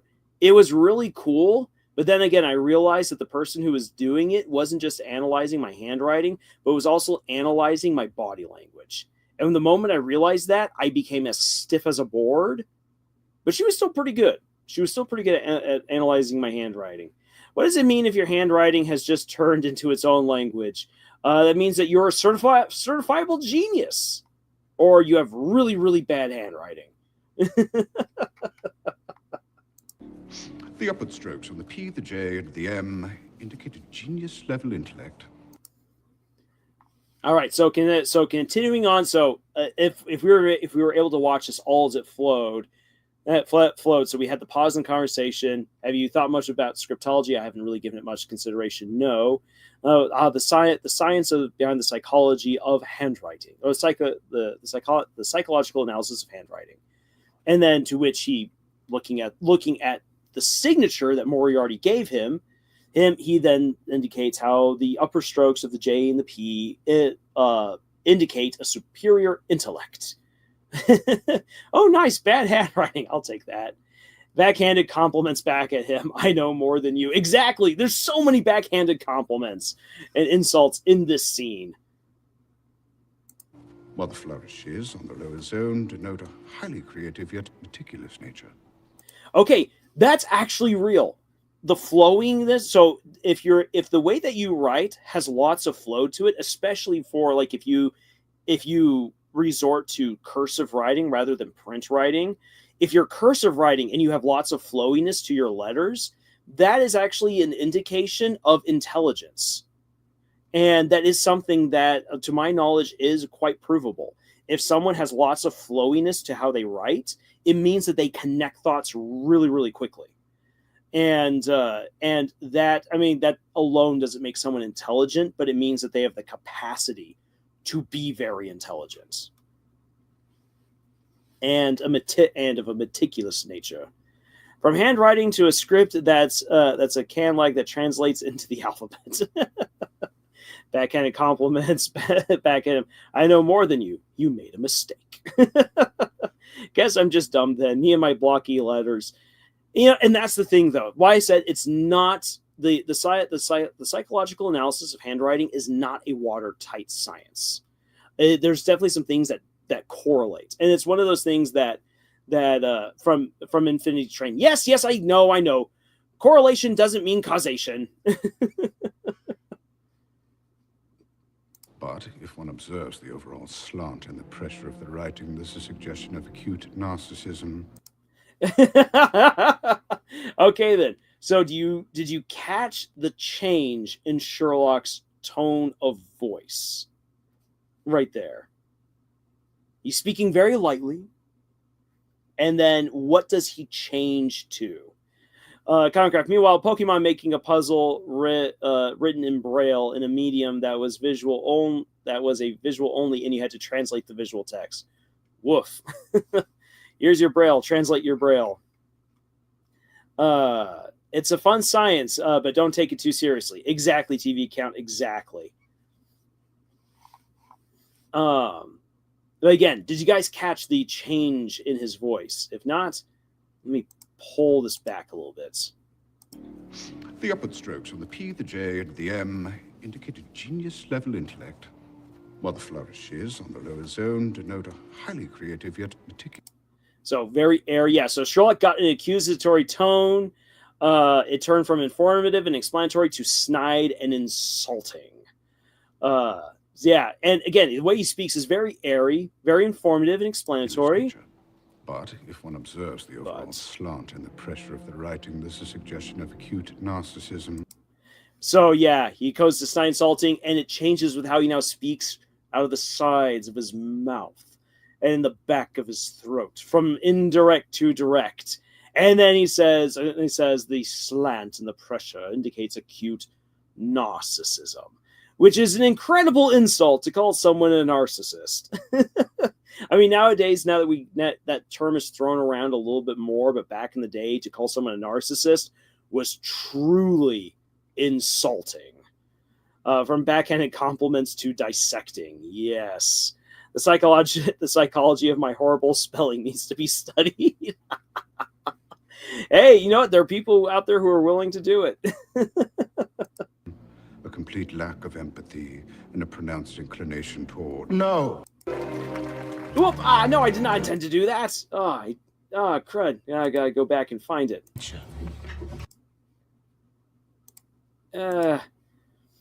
Inclination toward... No. There we go. All right. So as Sherlock continues to insult Moriarty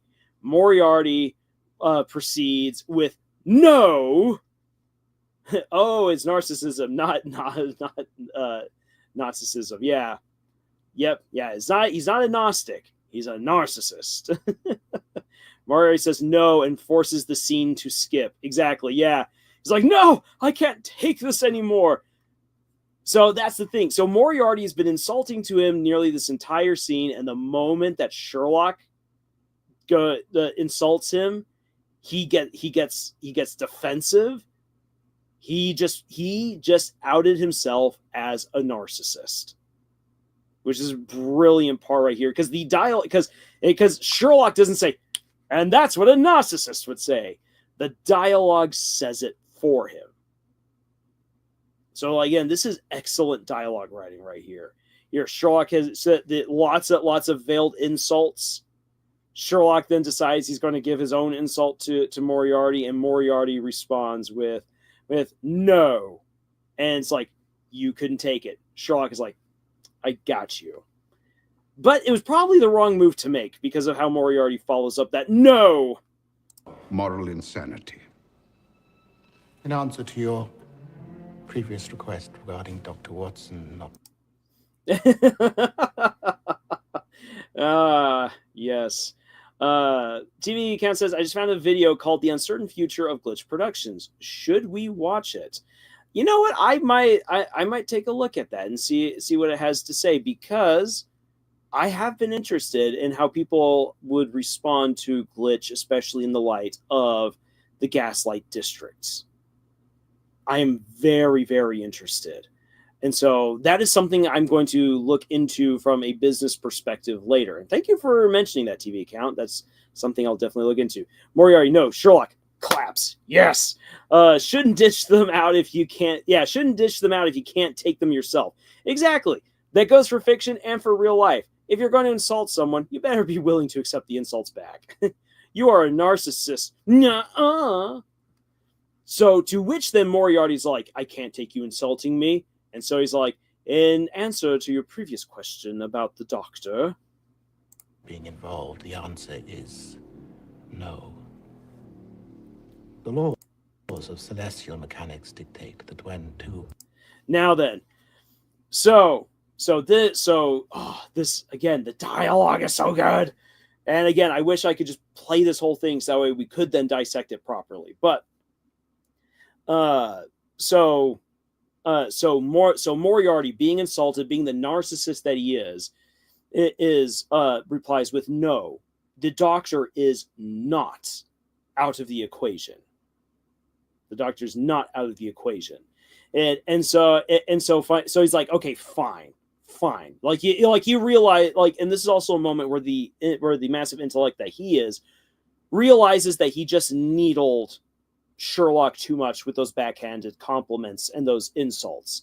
So when Sherlock responded in kind, he's like, fine. If it's going to be war between us, then let me just say this.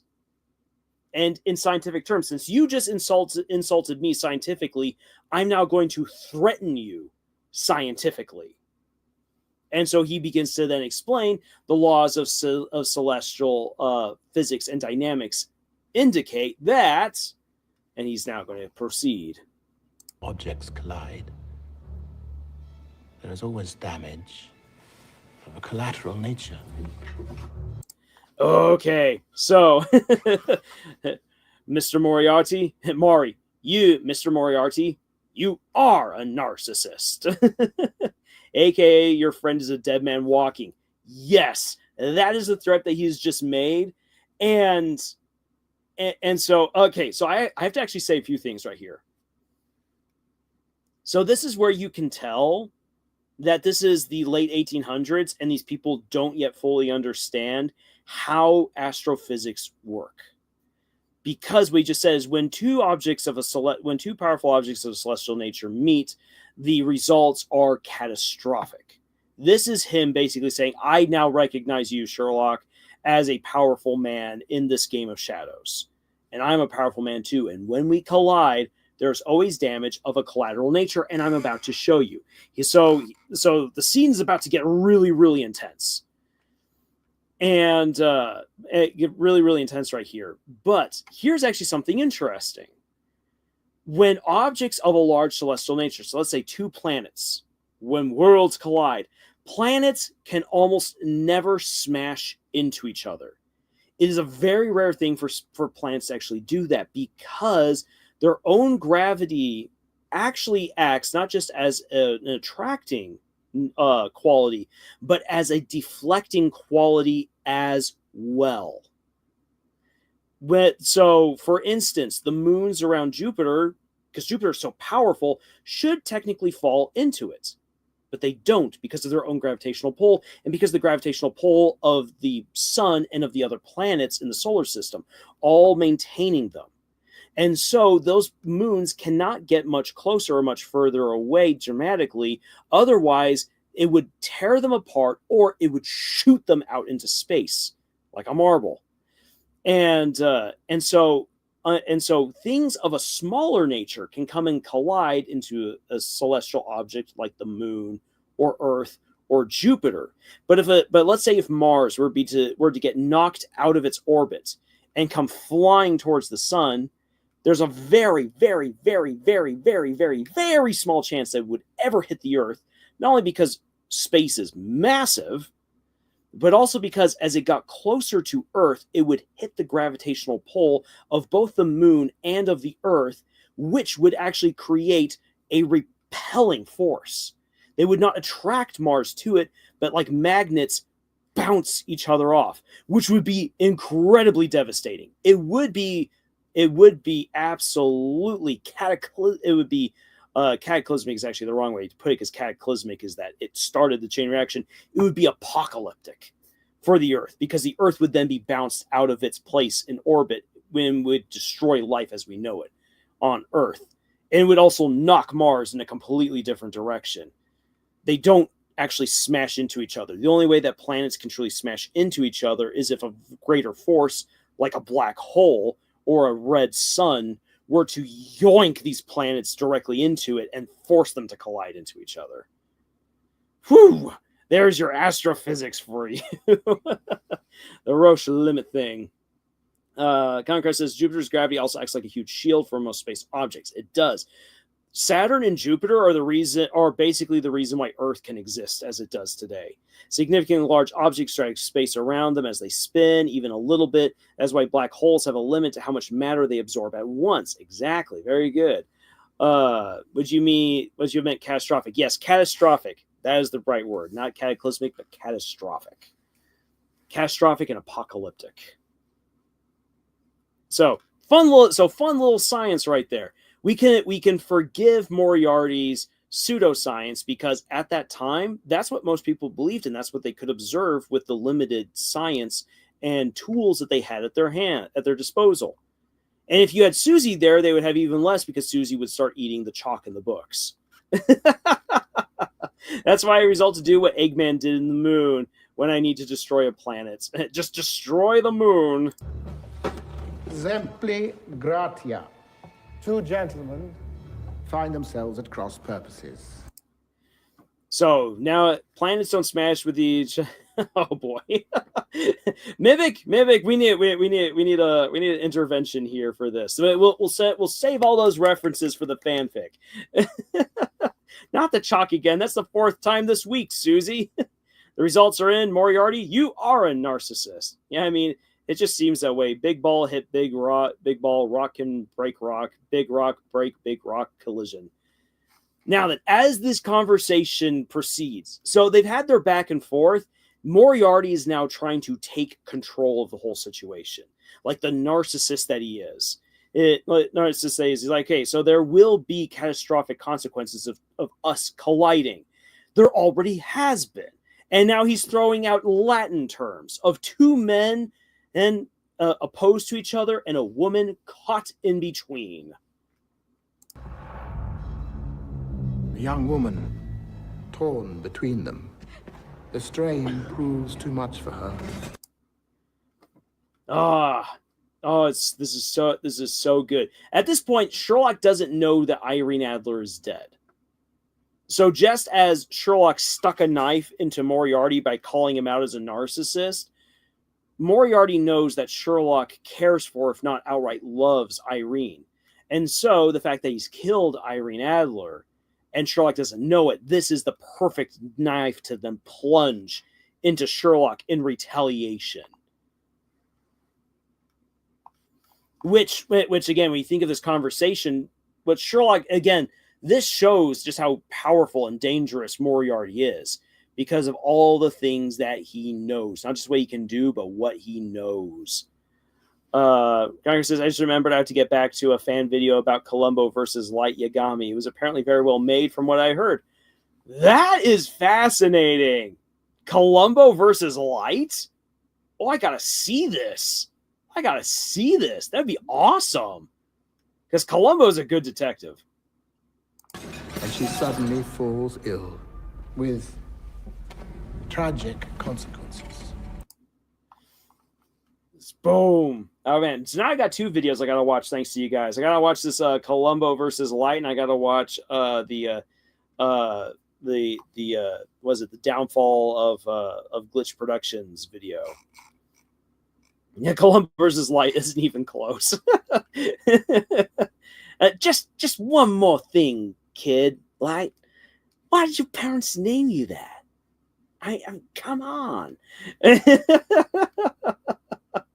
Afai says, I wonder how cuts like this work in books. That can fit, right? Like the cut to her falling.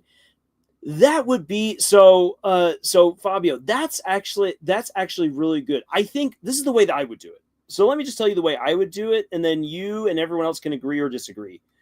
The way that I would do it is that as Moriarty is describing how she died, that it would be, I would probably describe it as, I'd probably write it as Sherlock could see it perfectly in his mind, playing out as if he was there.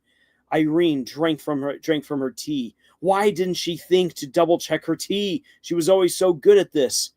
The moment that she realized something was wrong, she knew she needed to leave. And then, as Moriarty said, she succumbed. And then just like he's playing it out in his mind, possibly even granting his own observations to it as she dies. And it dies. And then right as Sherlock snapped out of his mind palace when he saw the bloody handkerchief drop to the chess sets. Moriarty stood there, gloating, knowing he had scored a massive victory. Like I would probably write it like that. And I think in that way you could have that cutaway and show it, describe it in Sherlock's head. I think that's how you could get away with that cutaway.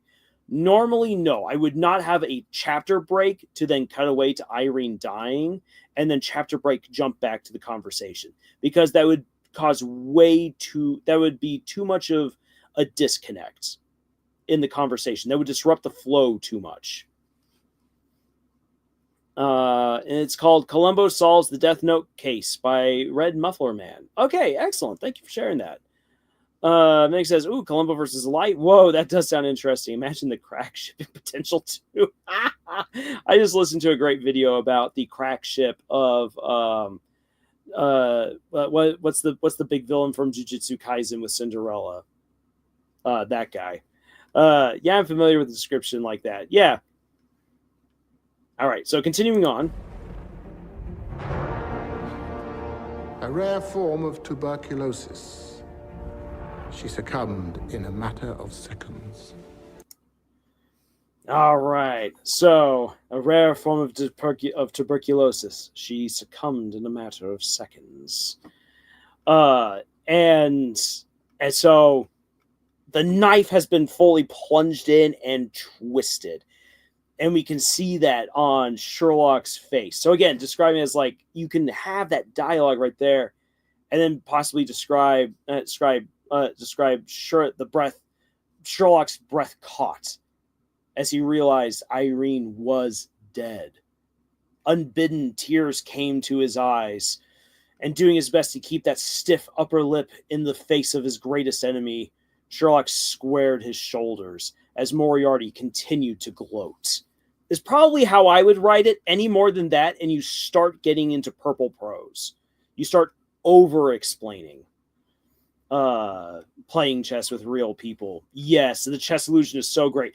There is a video. Let's see if I can get away with sharing the link to it. There's an excellent video breaking down the chess match between Moriarty and Sherlock. Chess match Sherlock versus James Moriarty. Let's see here. There's actually 2 good videos for this. Let's see here. So I will take this one from Lord Ravenscraft real quick. I'm going to paste it in here. So Lord Ravenscraft does an excellent job of breaking down the significance, the story significance of the chess game that Moriarty and Sherlock play and how it is incorporated throughout the entire movie. And then there is an actual chess master who breaks it down and gives his insight from Gotham Chess. There's a cool one. Batman, Gotham Chess. And I will also post that.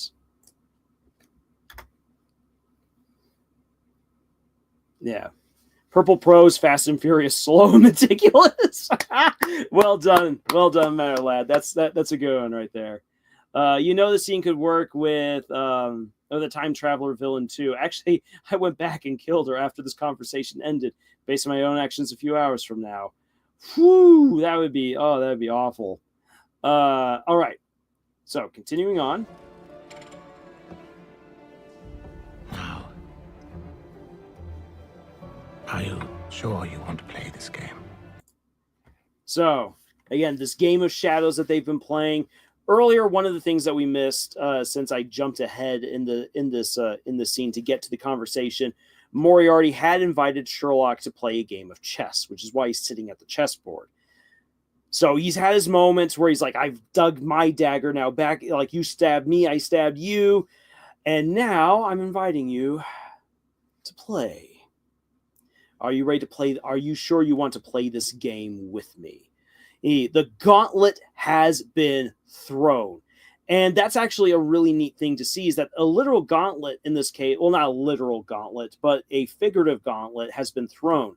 The colors of Irene Adler, the woman that Sherlock either loved or has had great feelings for, has just been thrown on the chessboard. This is Moriarty being like, I can go to war with you. Do you want to go to war with me?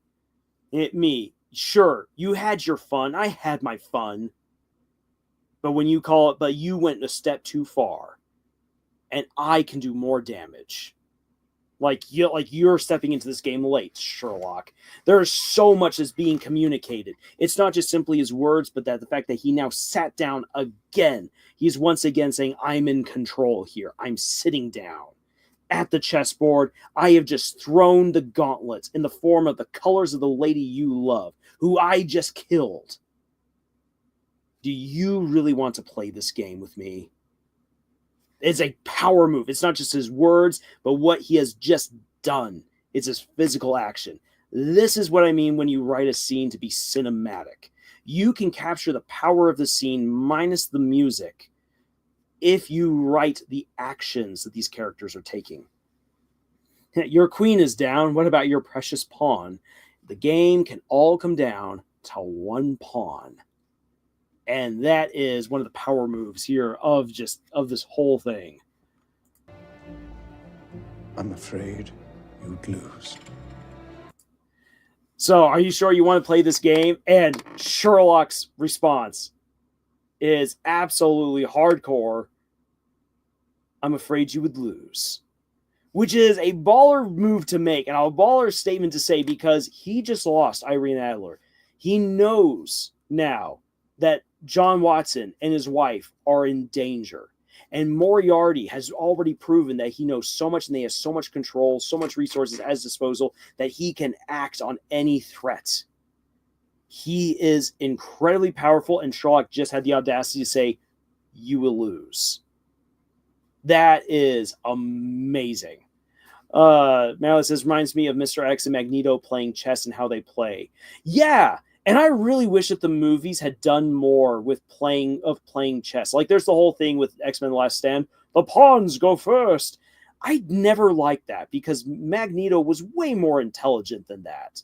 I really didn't like how they wrote Magneto in The Last Stand, but Magneto and Xavier playing each other in X-Men, in the first X-Men and X-Men 2, brilliant stuff, brilliant writing, and you still get those chess vibes coming through. And the respect that these old friends have for each other and the barbs they can throw is just great. That is also great writing.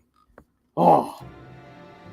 Rest assured, if you attempt to bring destruction down upon me, I shall do the same to you. So there we go. Like, the barbs have been thrown at each other. The insults have been had, and they've both stabbed each other. They've both stabbed each other with the narcissist knife and with the "I killed your girlfriend" or ex-girlfriend knife. And now the threats in a very gentlemanly way have been given. If you attempt to bring destruction down upon me, I will do the same to you. And now the pretenses are down. Yeah, the pretenses are down. He's playing into the narcissism. Concraft is absolutely correct in this regard. And all of this, like, kind of the silliness, the offhanded comments, the science, the barbs, all of it has led to this. And again, if we could just sit down and just watch this all the way through and not have to worry about copyright strikes, you would have the conversation would flow so naturally as the two are trying to one up each other to the point where now war has been declared between Moriarty and Sherlock. My respect for you, Mr. Holmes, is the only reason you're still alive. And so right there is another threat. My respect for you is the only reason you're still alive. Which doesn't actually say a whole lot the further we go into the story.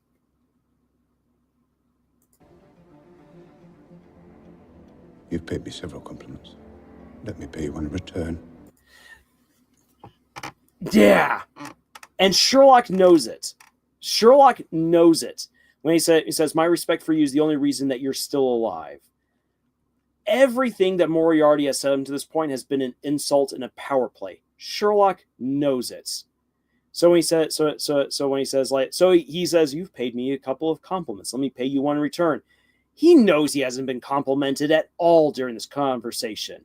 And so he's like, fine. Like, you've outed yourself as a narcissist, and now you've killed Irene, and now you're threatening to kill John.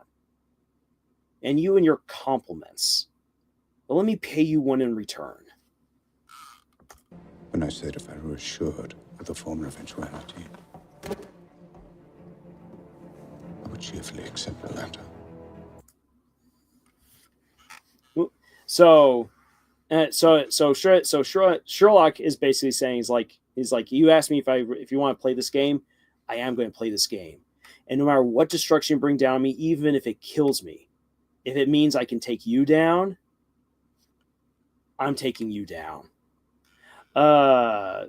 Moriarty, you really want to play this game, Sherlock? Yes. I'm afraid you would lose. Pulls out the phone of a Candy Crush game.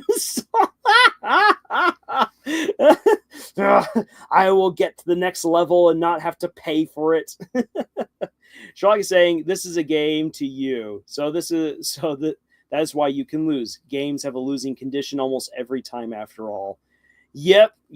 Yeah, say Sherlock is really bringing the pain to Moriarty, and Moriarty doesn't yet comprehend what he's just stumbled into, which is great. There's just the layers in this kind of dialogue.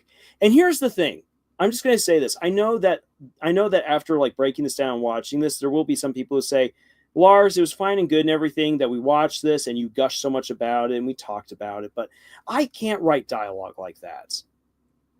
Well, let me say something to you guys already. That oftentimes we don't realize how good our writing is until the fourth or fifth edit in. This kind of an exchange between these two characters is not a first draft thing. I guarantee that everyone in the writer's room had a very sucky scene when they first wrote this. And that only through revisions and rewriting did they come to a point where they wrote this. And the same will happen for all of you. As you begin writing dialogue, the dialogue isn't going to come across the way that you wish at first. But in time, as you come back to it again and again, you will end up creating something really good. Now, as Comcraft says right here, it reminds me of the saying, we are our own worst critics, and we often are. But here's another thing, is that we also need to be honest with ourselves. There are times where, as we're reading what we've written, and we're going through and we're editing, and we're taking the hatchet to it, and we're cutting away the stuff that shouldn't be there anymore, and we're stitching things together, and we're putting in new stuff.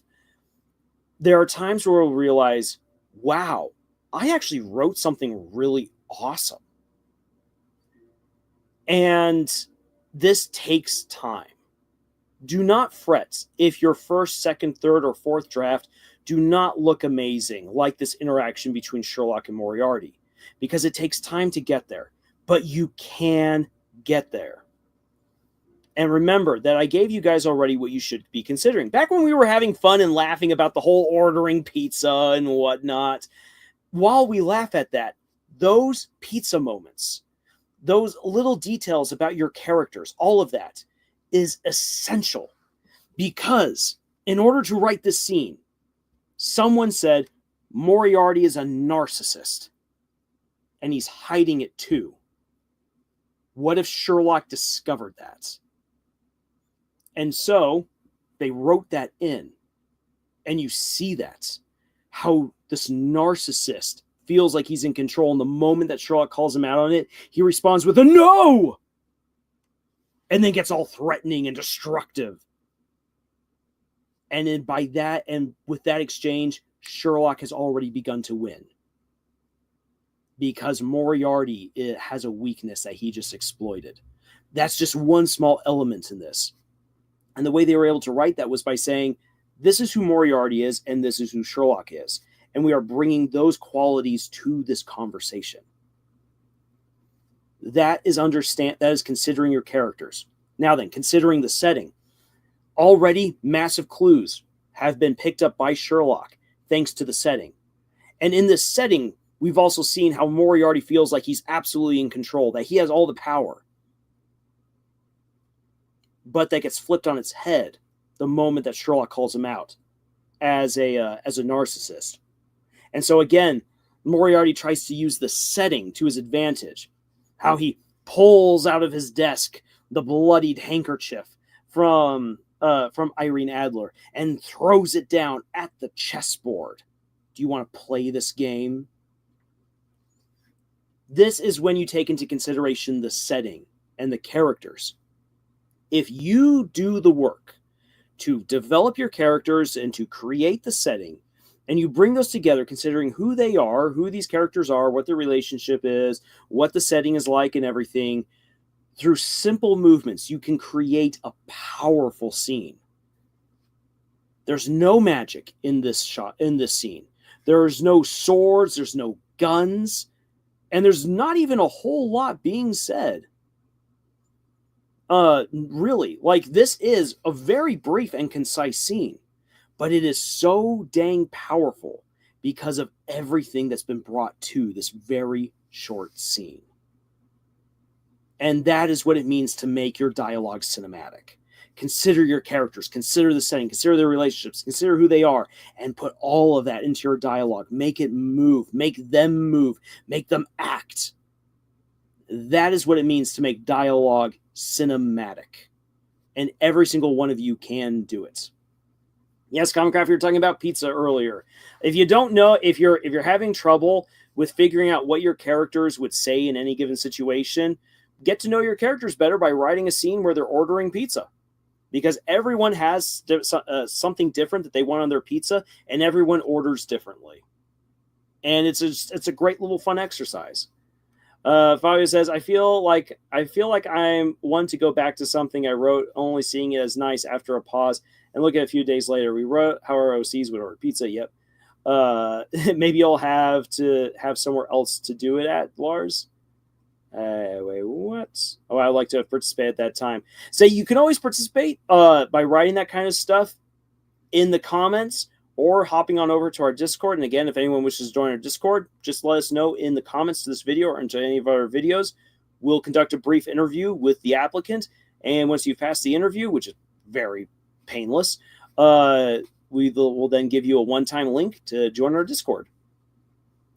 Hey Lars, I once thought about a character intentionally trying to be cinematic as a part of a persona. Well, that's cool. I like that. Have you seen Rosencrantz and Guildenstern Are Dead? I have not. I've heard of it. I haven't watched it yet. Oh, Rosencrantz and Guildenstern. They didn't know what was coming to them. All right, so let's wrap up this scene right here. Man, we've almost gone for 4 hours. And sure. Sherlock picks up the handkerchief. Not only is it because there's sentimental value to it, because it belonged to Irene, but also it is his way of saying, I have taken your challenge. The proverbial gauntlet was thrown, and I'm picking it up. We are going to war, Moriarty. Or to send my regards to the happy couple. The final threats. Another time, then. I'll make sure to send my regards to the happy couple, meaning I'm about to send a bunch of assassins to go kill your best friend and his new bride. Which is another great scene. The train scene is fantastic.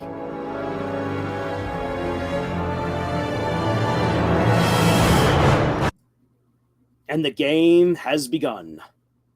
All right. Woo! Wow, we've been here for nearly 4 hours. Holy cow. Okay, then. So, let's start wrapping this up here. I cannot believe I've been here for nearly 4 hours. Holy cow. But it's been fun. If I remember correctly, receiving a handkerchief from your rival can be taken as accepting a challenge. Exactly. That's exactly it. Now then, a warning. A warning to everyone out here, and I said this before, and I'll say it again. It is very easy to fall into a state of mindless repetition or purple prose when it comes to writing a dialogue scene when you're trying to make it more lively and cinematic. Do not get lost in the details, because the words being spoken and the interaction are what carry the scene. So there, I was going to take a look at some purple prose stuff, but we might leave that for later. That might be fun to maybe follow up with that for next week. So we'll leave that for right now. But it's very easy to get lost in just having characters just blah blah blah blah blahing away, or to get way too involved in the details, like the scene between Sherlock and Moriarty, or the earlier one at the lab.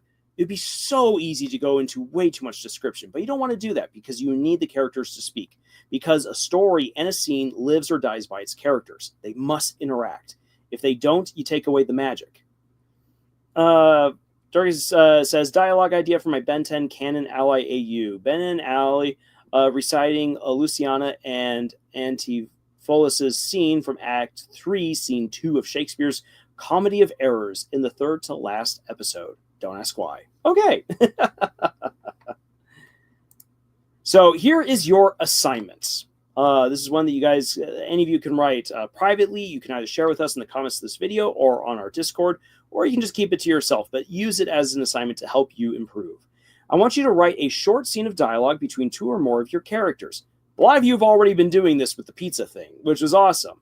You can continue to do that with the pizza thing, or you could do something else. But I want you to describe the characters and the environment in that scene.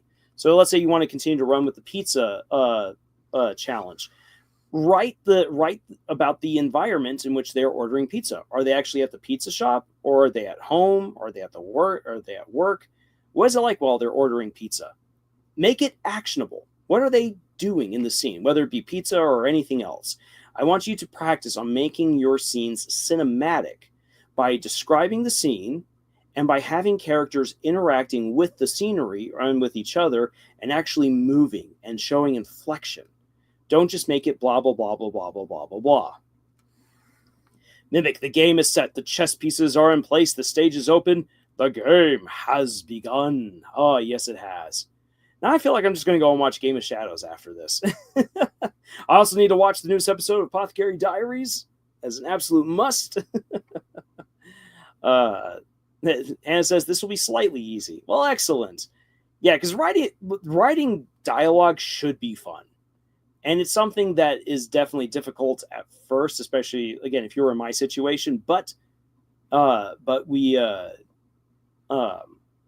more that we work at it, the easier it gets. And again, dialogue does become fun. And I say that as someone who hated writing dialogue and who was scared of writing dialogue when I first got started. Concrest says Game of Shadows. Yes, the movie that we were just watching the scene from is Sherlock Holmes' Game of Shadows. Deltarune class, the Deltarune chess theory. I need to go back and have a look at the chess theory for Deltarune. I know that it's something that is probably going to be shattered as we go further into the game. But it'd be fun to look back at. I'm going to hold off. I'm going to hold off until we've seen chapters 3 and 4 in action. But I really want to do a D&D theory on the video. On the video game. Also, speaking of video games, I just found out that that part of the newest chapter for the Coffin of Andy and Laylee dropped last month, and I need to get on that since I did a video on it, and I am very morbidly curious about where the heck the game is going. Conquer says, "Hey Lars, what's the best way to stay caught up on anime?" Comicraft, my suggestion is you find 1 or 2 anime that you can probably make the time to watch, and you keep up with it from week to week. That's my best suggestion, because otherwise it's so easy to get overwhelmed with all the anime that's out there. And if I find myself with like a free day and I forget that I should be watching Gilda or No Evil, then I suddenly have like an hour or two to catch up on quite a bit of anime. Or you could be like me last night, where I was ahead with all of my projects, and I was like, you know what? I didn't even realize that it was going to be Harry Potter Day today, but I was like, you know what? We're going to watch the 2 anime that absolutely spoof Harry Potter. Mosh Lee and Wisteria Wand and Sword are definitely ripoffs of Harry Potter in so many ways. Dungeon Rune. We're going to play some Dungeons and Runes. I'm really curious about how Deltarune's new chapters will interact with the Snow Grave Route. I am definitely there. No, not Andy and Lele. Ugh, I hate the game with every fiber of my being. Yeah, it's an interesting game. It's a game. It's a game of games. It's the game that most gamed. I saw a clip of the new Coffin of Andy and Lele. It doesn't get better. No, the Coffin of Andy and Lele is definitely one of those, like, let's just see, like, you are in it for the disaster. It's like Tokyo Ghoul. There's no happy ending. You know there's no happy ending. You're either buckled in for the misery or you've long since checked out. And I will admit, I could not stand to continue on with Tokyo Ghoul. It was not for me. Good point. I never thought of that. Interesting. I'm legit thinking of merging a Deltarune AU concept I have with Dungeons and Dragons. What if the new chapter will have its own versions of the Snowgrave Route? I think that's very possible. If you finish No Evil, are you going to make a video? I'm Omega. I will make a video when I finish No Evil, because if I went through all the effort to finish it, I might as well comment on it, especially because it's a long-running series that has continued to go on. I'm honestly impressed. I also need to make a video for Gilda when I finish catching up with it, because there's definitely some stuff about Gilda that's really applicable to authors and creators in general. All right. So, and that right there is your assignment. And again, I'm just so surprised that we went on for nearly 4 hours. I need to give myself a break. I need to go and I did eat dinner before this, but I need to go and probably refresh myself with some nice refreshments and desserts Stitch is hungry. He needs desserts. Basically, the Holidays and the Dreamers rule two kingdoms and want to unite via marriage between Azrael and Des. But after Des disappears, Noelle and Chris are engaged to keep the alliance. Dorcas Daydreams, I love that idea. That's actually, I think that works. I really want to read that. And you're welcome, Concraft, and thank you. Good luck to you as well. So everyone, I will just wrap up. I'll just wrap up here for. Let's see here. Let me quickly check some stuff for the next couple of weeks. Okay, so next week I expect that we will still be able to do a normal live stream. For the week of the 16th, there might not be a live stream, or if there is, it will be way earlier in the week. The reason for that is that my niece is graduating. It's going to be a big family affair. I'm already committed to going to a special part of the graduation on Friday, and on Saturday to the actual full-on graduation ceremony. Family's coming in out of town. Two of my best friends are coming in from out of town to celebrate her graduation. So I am going to be busy. I'll be with a lot of people. So unless anyone else from the Harem decides to take up the live stream, either the live stream won't happen in 2 weeks or it will be done way earlier. So just something to look forward to. And yes, ISO is graduating as well. Congratulations to you, ISO, on making it this far and getting out of high school. Woohoo! It's a big, wild world ahead of you, and it's going to be awesome. Yeah, Mr. Break, you should give yourself. Yeah, Mr. Break, you should give yourself a Lars. Yeah, no, I definitely need to give myself a break. I definitely need to do that. But if I was, you bastard, you think it'll be this free? Oh my boy, you cannot stop plans such as this. Not if I. Machinery splits from a ship and flies the evil doctor away. It came to mind. Oh, very cool. He said, I have something right now, maybe a heavily armored mad doctor of an insane facial hair, and on top is tackled by a robot dude with thin blonde hair, dark blue metal, and an arm that could be various weapons. Oh, neat. All right. So with all that being said, everyone, thank you so much for being here tonight. Thank you for all of your contributions, and also thank you for being polite to each other. I know I saw some little hiccups here and there throughout the evening, but you guys handled it and each other very well. Thank you so much, everyone, for being here and for being who you are, for being respectful, and for everything you guys wrote. You guys gave me a lot of good laughs tonight, and you guys wrote some amazing stuff as well. Some amazing ideas, some amazing little segments, some just incredible stuff. I'm looking forward to Art's werewolf story. I'm looking to Dorcas Daydreams' Deltarune fanfic, and also to all the other stories you guys are working on. Keep up the great work, and I will see you all in the next video. And until then, tschüss.